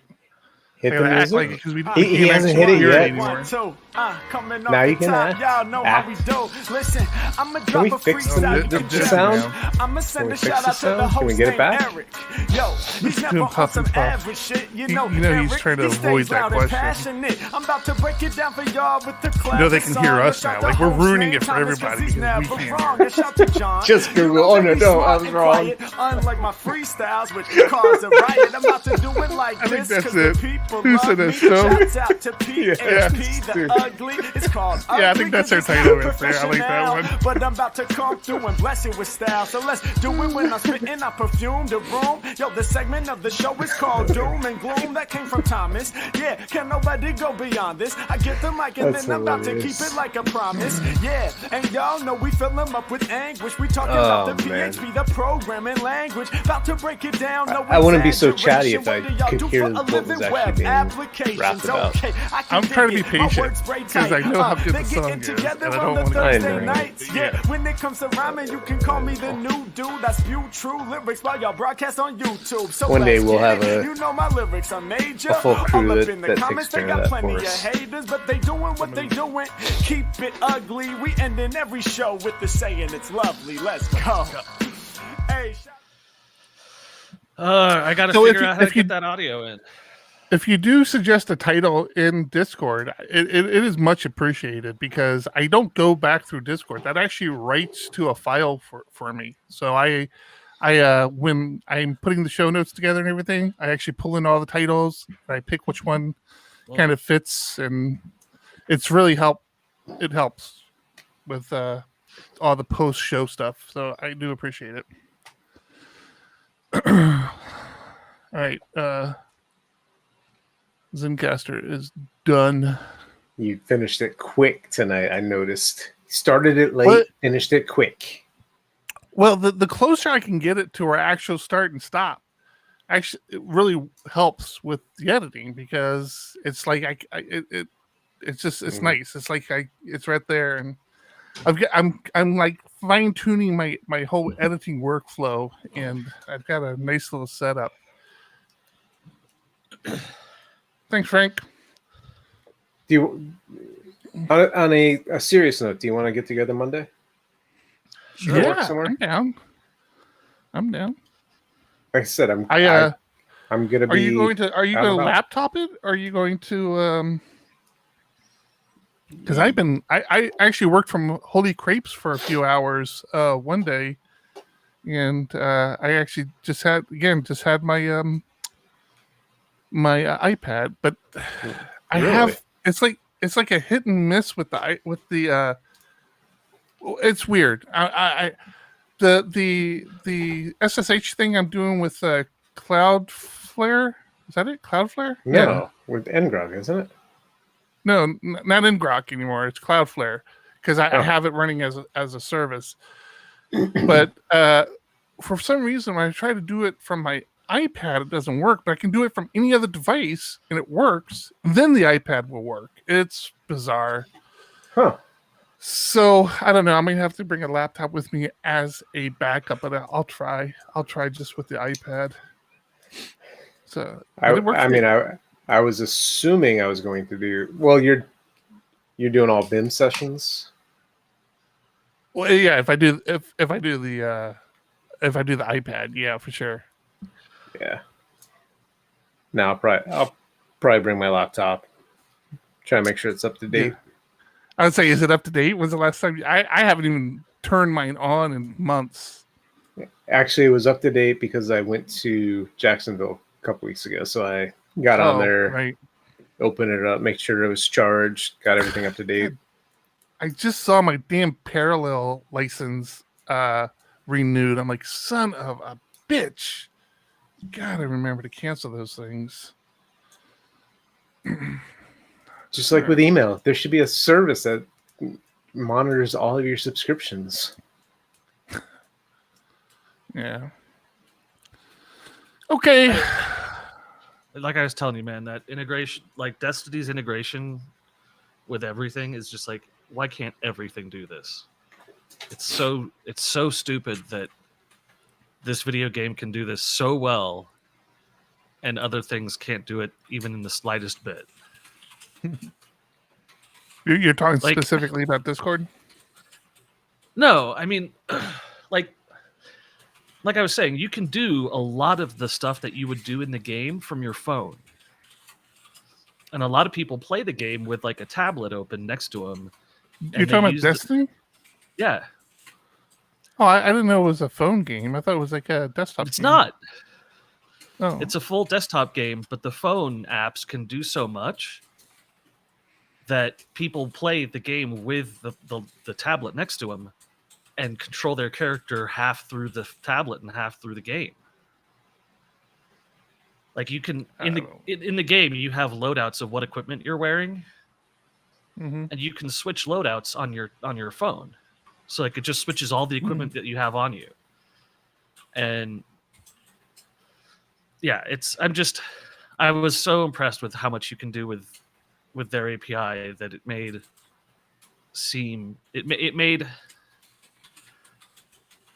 some stuff seem really dumb or just bad. Like AT&T is dumb and bad. They're trying to screw me and I hate it. They my wife went in for a phone upgrade and they said like, hey, you know, if you go for this ultimate premium unlimited, then you get free HBO Max. The only thing that ultimate premium unlimited provides over the normal premium is HBO Max. HBO Max, yeah. So for $40, you could have gotten HBO Max for $20. Yes, I'm actually I'm paying $35 for a service that is, I believe, $19 a month. It's despicable. AT&T is despicable.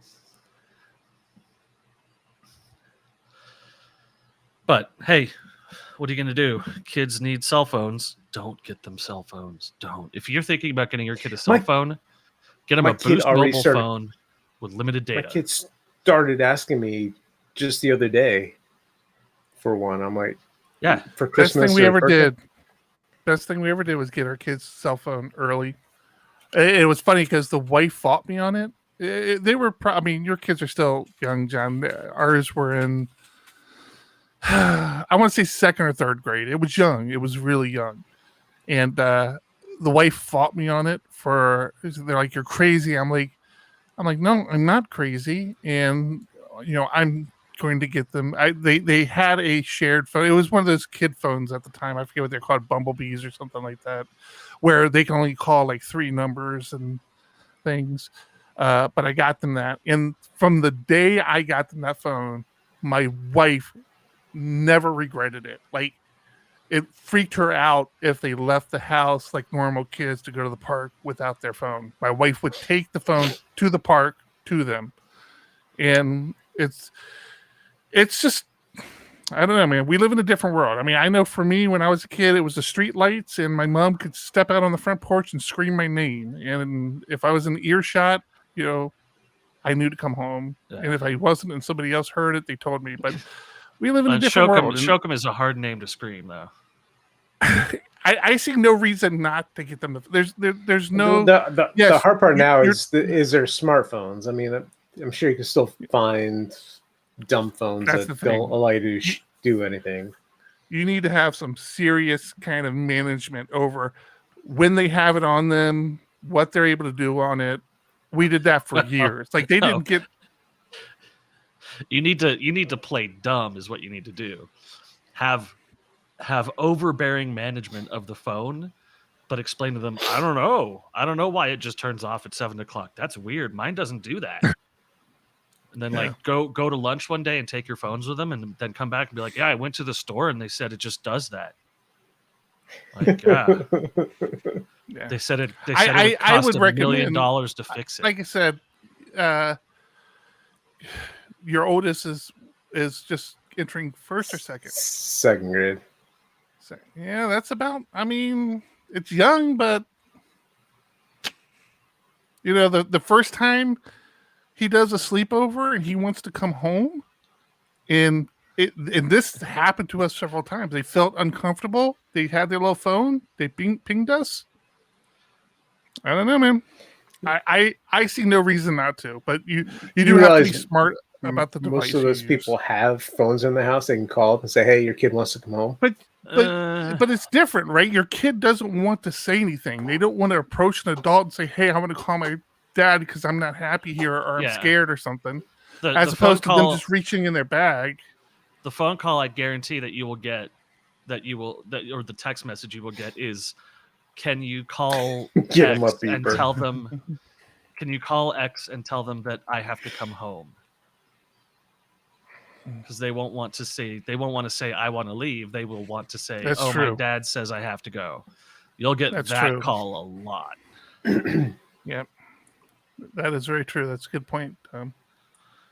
Yeah, I don't have. Do they need the John? Do they need the beeper, or do I need the beeper so they can call me? Well, then they need a phone if they beep you. That's my point. No. He said, "Get him a beeper." Beeper technology has gotten pretty good in the last 40 years. They don't exist anymore. What are you talking about? No, they do. Doctors still have They very much still exist. It's called a cell phone. No, I have threatened to take my kid's cell phone and replace it with a beeper. And they said, they don't make beepers. And I said, absolutely. AT&T Business makes beepers all over the place. Do they really? What was that? Yeah. What was the walkie-talkie service? Nextel? No. Nextel. Was it Nextel? That was it. Yeah, it was Nextel. PTT. I had one of those. Yeah, I had one of those for years, and I thought it was the coolest thing. Yeah, that's what we had for work. I had it for work too, but luckily I like the people I worked with, so it was beep, beep, beep. All the time. Checking out Filament. I might be swapping out my admin backend for a PHP Roundtable. I just finished. I didn't finish. I just did a bunch of it in Nova, but I need to buy I think I need to buy another Nova license. We have a few through Diego Dev. I don't know if we're using them all. You should get everyone at Diego Dev a Freedom Phone. God, I had that on my Trello board too. I know. What? What's this? So it turned out that when a group of people is collected around the concept itself of being gullible, then they make an excellent target audience. That's a good point. So somebody decided that for all the QAnon and far right people who are supporting Trump, that they should make a special cell phone that is free platform that you can download any app and you can put anything on it, and the App Store won't has be tracked ever. no We restrictions, promise. and and that it's not made in China and stuff like that. And they're on a very technical level, they're right. It is made in Hong Kong. All the parts are made in mainland China, but it's assembled in Hong Kong. And the app store it uses is just like an open app store that anyone can use. And it's actually a rebranding of a Chinese phone that barely works in America. But they're selling them for a $150 markup. So freedom, capitalism. Let's go. All right, that's it. I'm not going to get into all this. I do have a question for you guys now that we're off air. Oh, and you still have a story to tell us. We are John, not but we're off still air. Streaming. Yeah, Well, now that we're not, the audio podcast is dead. I don't care if we're streaming this or not. I'm not trying to get into anything here. I'm just baffled by this, and I honest to God, don't understand it. Leave it to me to get into it. Right, and so I don't even know how to explain this. I'm very open minded, right? I don't There you associate myself as liberal, but I like to see everybody's side of a story, right? So I will watch like YouTube videos from people that I don't necessarily agree with, but I will watch them. And for whatever reason, I go through these little sprints on topics every now and then. And for whatever reason, I believe you both have been open about the fact that you're both atheists, right? Oh yes. I am. Okay. So for whatever reason, I'm not. I don't associate it as atheism. And again, I'm not trying to get into anything or start anything, but I was watching this string of atheist podcasts on YouTube. So it's a call-in show. This atheist call-in show. You guys are probably familiar. The Atheist Experience. That's it. Yeah. AXP. How in the hell?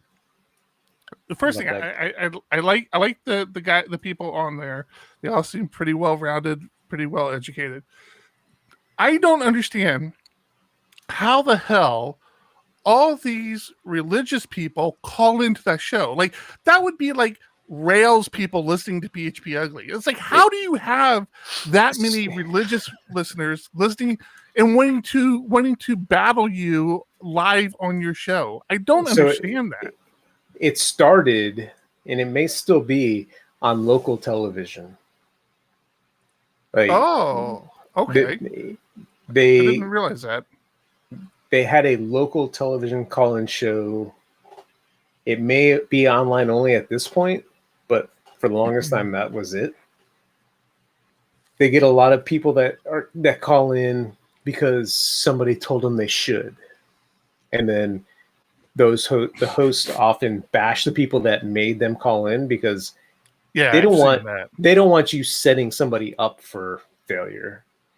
Yeah, And then there's other people that, I may share the video and then somebody else may see it and then they start watching it and then they call in like, oh, I can save you because I know X, Y, and Z. it's And amazing. Okay, so when you I watch, can explain this in shorter terms.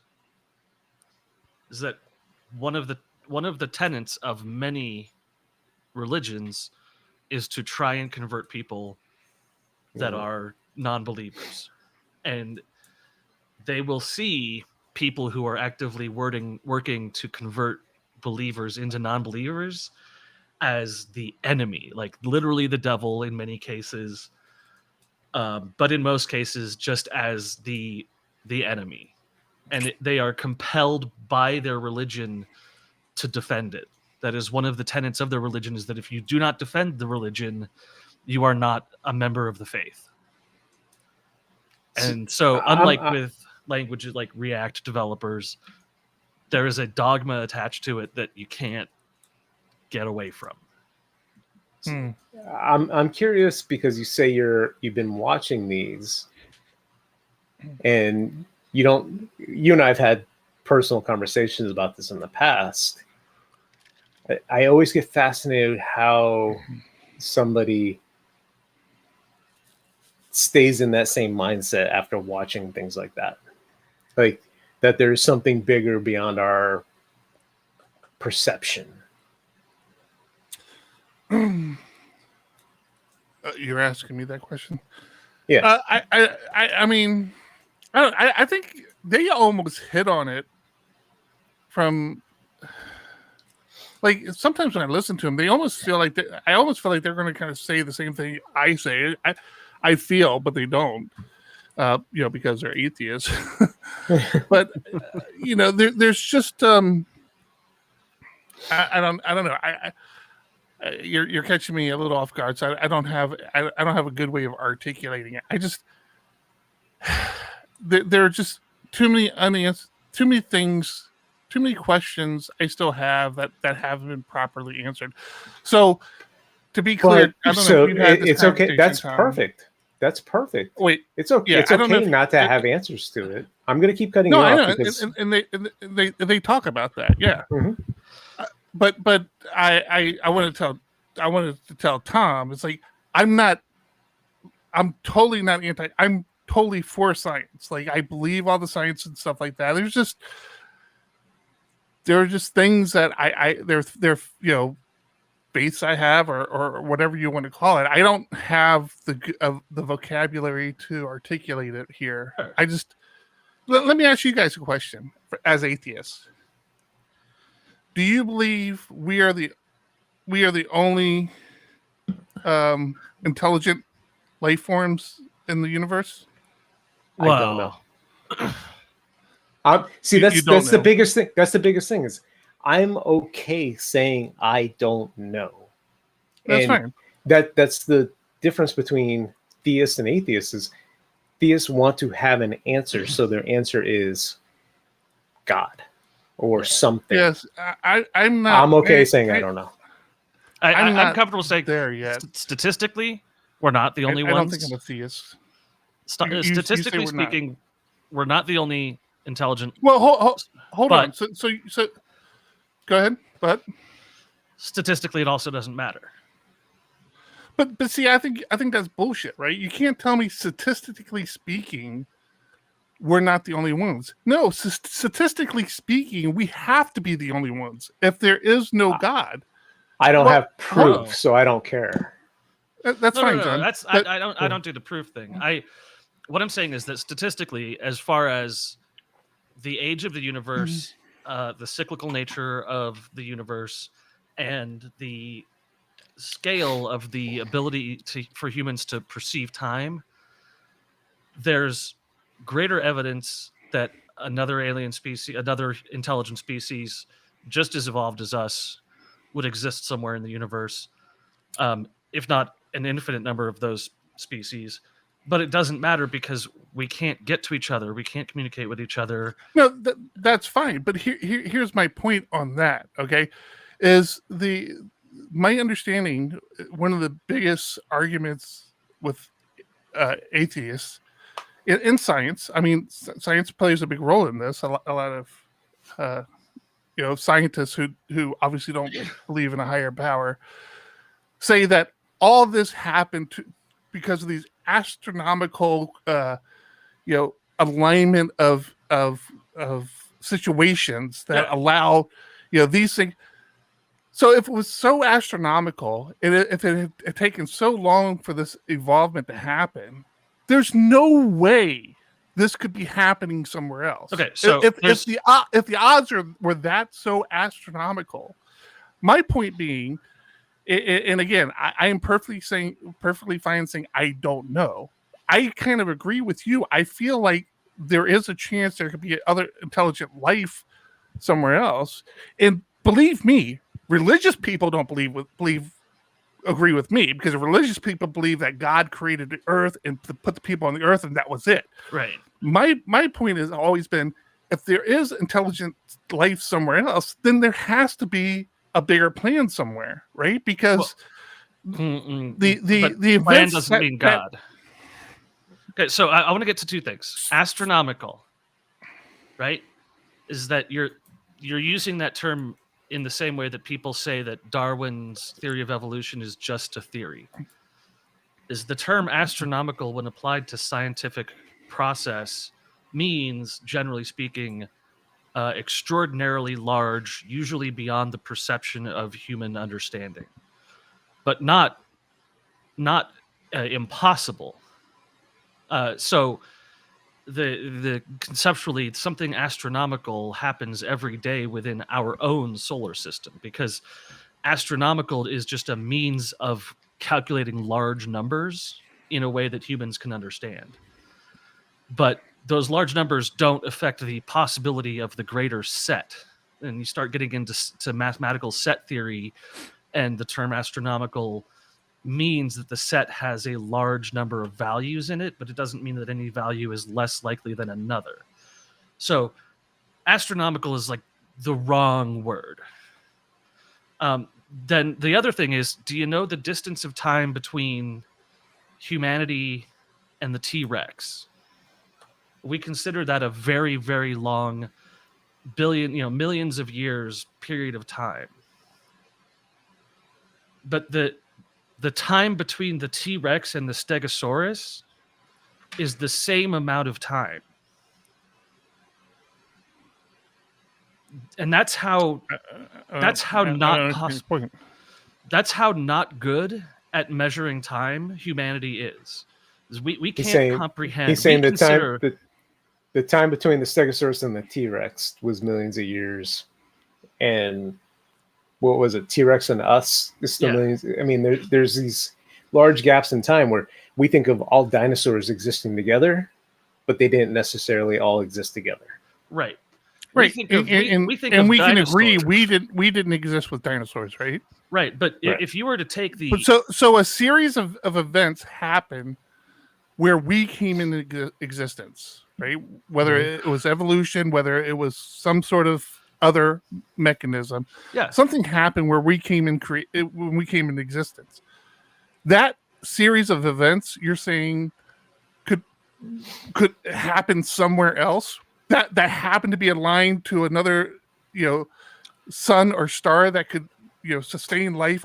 Maybe not the same life we have, but the same atmosphere. But I will go one further than that and say that the conversation we are having now, we will have again in a billion years. Okay, I can't. I mean, there's no way for me to have a conversation around that. I think theoretically I understand what you're saying. I think theoretically you should understand what I'm saying, though. I'm saying that if there is the existence of an intelligent life on another anywhere in the universe, anywhere, discounting the idea that there is a greater plan and action that we can't comprehend, and saying I'm fine not knowing, it's I don't know. I mean, I think that I feel like, and again, the religious people won't agree with me, but I feel like if life was ever found somewhere else, intelligent life, not these microscopic things that could, maybe came off an asteroid that bounced off the Earth or something.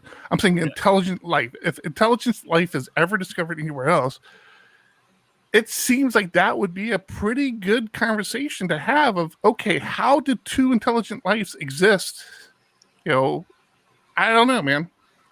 Anyways, we can't even get outside of our solar system, let alone outside of our galaxy, and we know there's billions of galaxies. So the closest solar system to us is Alpha Centauri, and if you were traveling at the speed of light, to get there would take 4.3 years. It doesn't change anything, though. It doesn't change anything. I understand what you're saying, and I get the science behind it, but it doesn't change anything. No, but I'm saying the further away it is, the more that statement holds true. But you're I'm assuming saying- that. Hang on. You're assuming Like that I the said, other I didn't want to intelligent. get into a big I know, thing about but you're this. saying the other intelligent life is the same intelligent life as we are. I'm but not it may saying not be. anything. I'm not saying. But, I'm not but saying you're, that. but you're, I'm saying you're intelligent life. But you're implying that because there are two sets of intelligent No, life. you're saying I'm implying stuff. But go ahead. What is your understanding of what I'm saying? My understanding of what you're saying is, if there is another intelligent life somewhere else in the universe, the fact that there are us and some other intelligent life implies that there is some greater power that caused these two things to happen. You still don't have proof that there is any sort of greater power that caused those two things to happen, apart from they just happen to happen. But why? Come on! I mean, so here's my thing. It's like you. My point is that you can't discount it, and I think it adds. I'm not saying there's not, but there's no proof that there is. Sure, you are. That's exactly what you're saying. No, no, I'm not. Am I not implying it correctly? Well, no. Okay. No, so I get what you're saying. But you said the that there teapot is a argument. bigger power, and I'm saying you don't have any proof that there's a bigger power. And you have no proof that there isn't. I'm not trying to prove that You there's don't not. have to prove it. I'm not trying to prove that there is. You said there is. That's the difference. I said I feel that there is a bigger plan in action. That's what I said. That puts the burden of proof on you because don't pull that on me because I'm not calling to. you out. I'm not calling you out and saying prove to me I'm wrong. I'm not trying. That. I'm just. I want you to prove. you're I saying want you to prove you right. If you can prove to me, then I want to believe it. I want to know what's right. We and what's need wrong. to find them first, John. Okay. I can't Well, prove. hold on. Right. Hold on. That's the whole point. There is. That's not the point. You made no point. There is a Go ahead, Tom. practice. There is a thought practice for this called the teapot, which is the teapot that is orbiting Earth. You guys are really cutting into my editing time. I want you to know that. Go ahead. We are. Watch it. Go watch Anthony Magnabosco, Street Epistemology.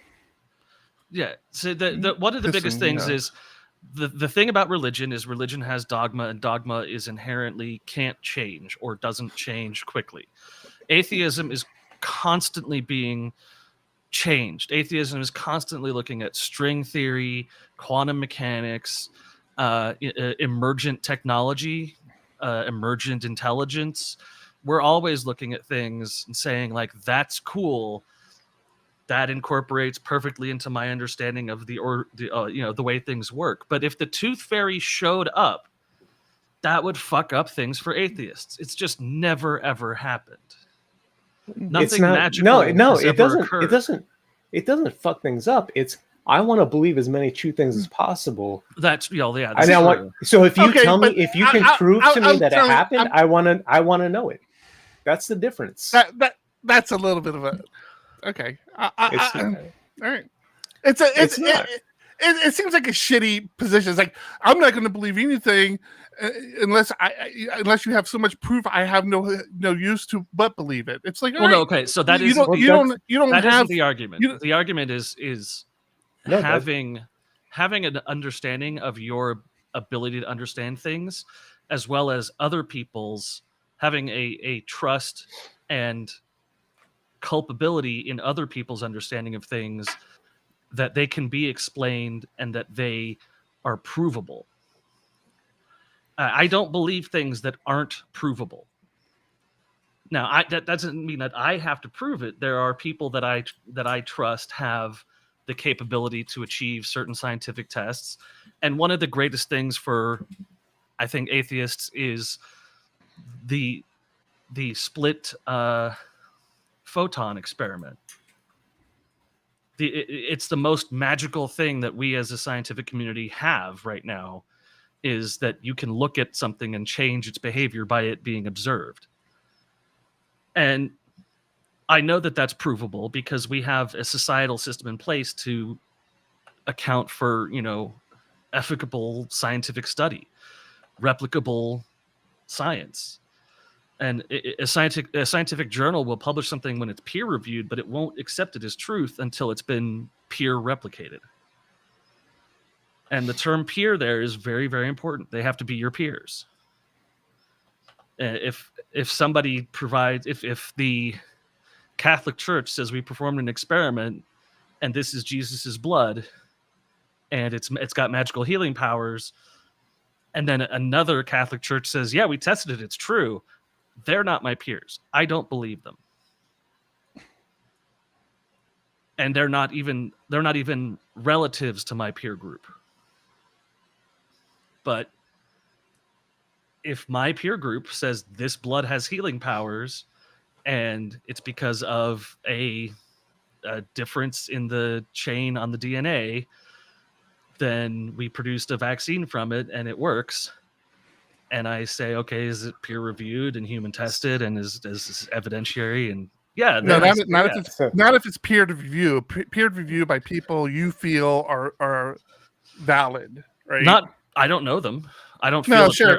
I don't feel that they're valid. That's exactly what you just said. But the community, the idea. Listen, I appreciate your atheists get on your high horse of proof and all that, and I get that, and I do, and I'm not a spiritual person. I don't believe in any organized religion. Matter of fact, I believe religion shouldn't be organized. I don't think any religion is correct.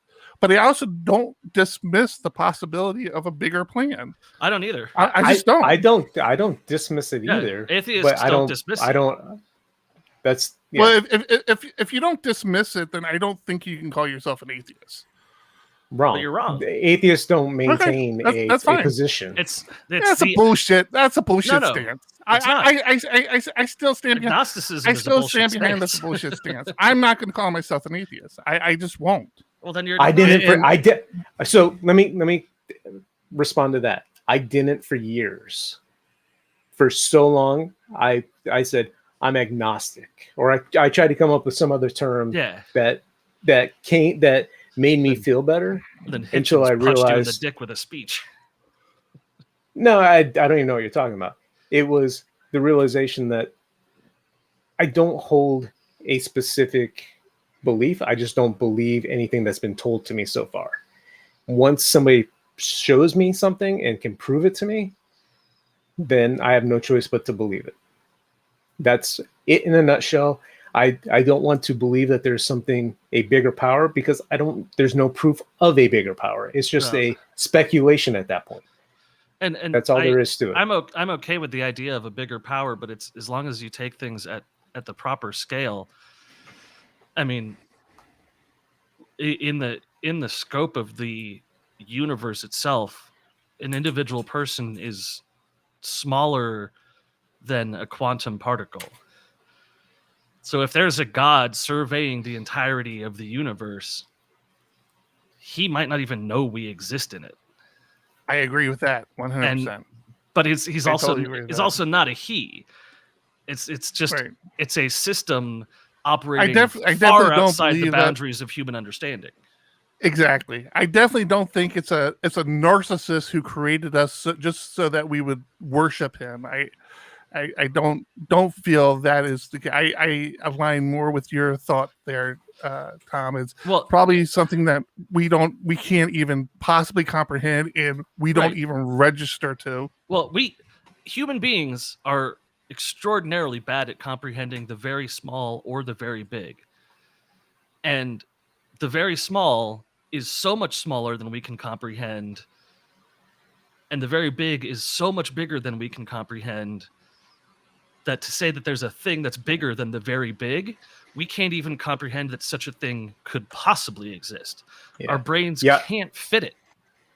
So I just want to be clear. Yasha on YouTube is saying that atheists believe there is no God, and that is not the truth. There is just not enough evidence to believe that there is one.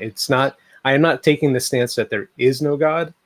I don't have enough evidence to say that there is. So I'm not going to make that claim. It's all about being able to prove the claims that are there. Well, and atheism is an offshoot of Judeo-Christian religions, which has a very specific definition of what a god is. And those definitions of what a god is are very medieval in their understanding of all science, let alone grand scales of science. I think what turned me was that for years it was, when you don't know something, it was a god. See, I don't think that's not the case with me. Yeah, So, but that's because you're not. It is. I'm sorry. No, don't say it is. I'm telling you it's not. And that's all the proof you need. I'm telling you I'm the expert on it, and I'm letting you know that's not the case with me. And I'm sorry if I gave you that impression. Yeah, Yasha, you're correct. The definition is disbelieves or lacks belief. That is not making a claim that there is no God. There is a big difference between there is none and I don't believe that there is one. Yeah. If you can prove it to me, I will believe it is there. I'm not going to maintain the stance that there is not one. That is, and I'm willing to say that I will. nobody I'll say will there's be no able to God. prove it to you. I'll And say that's there's no fine. God. There might be creatures that are galaxy-sized, and if we as a species encountered them, we would call them gods. But they would still be ruled under the physics of the universe in which they live. So they're not gods. So the definition of gods is this ancient observer. But I don't believe there's an observer. We are electrons let loose.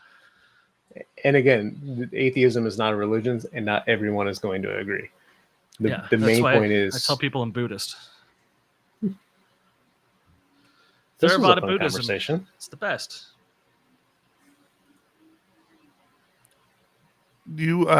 So thanks everybody for listening. You want to kill the stream? I want to hear what John's story is. Yes, 'Cause thank I'm you trying everybody to for edit listening. this podcast. Have a wonderful night. Don't Yeah, forget to it's add all me about. At the end, it's all about Later, the claim. guys. at the Steam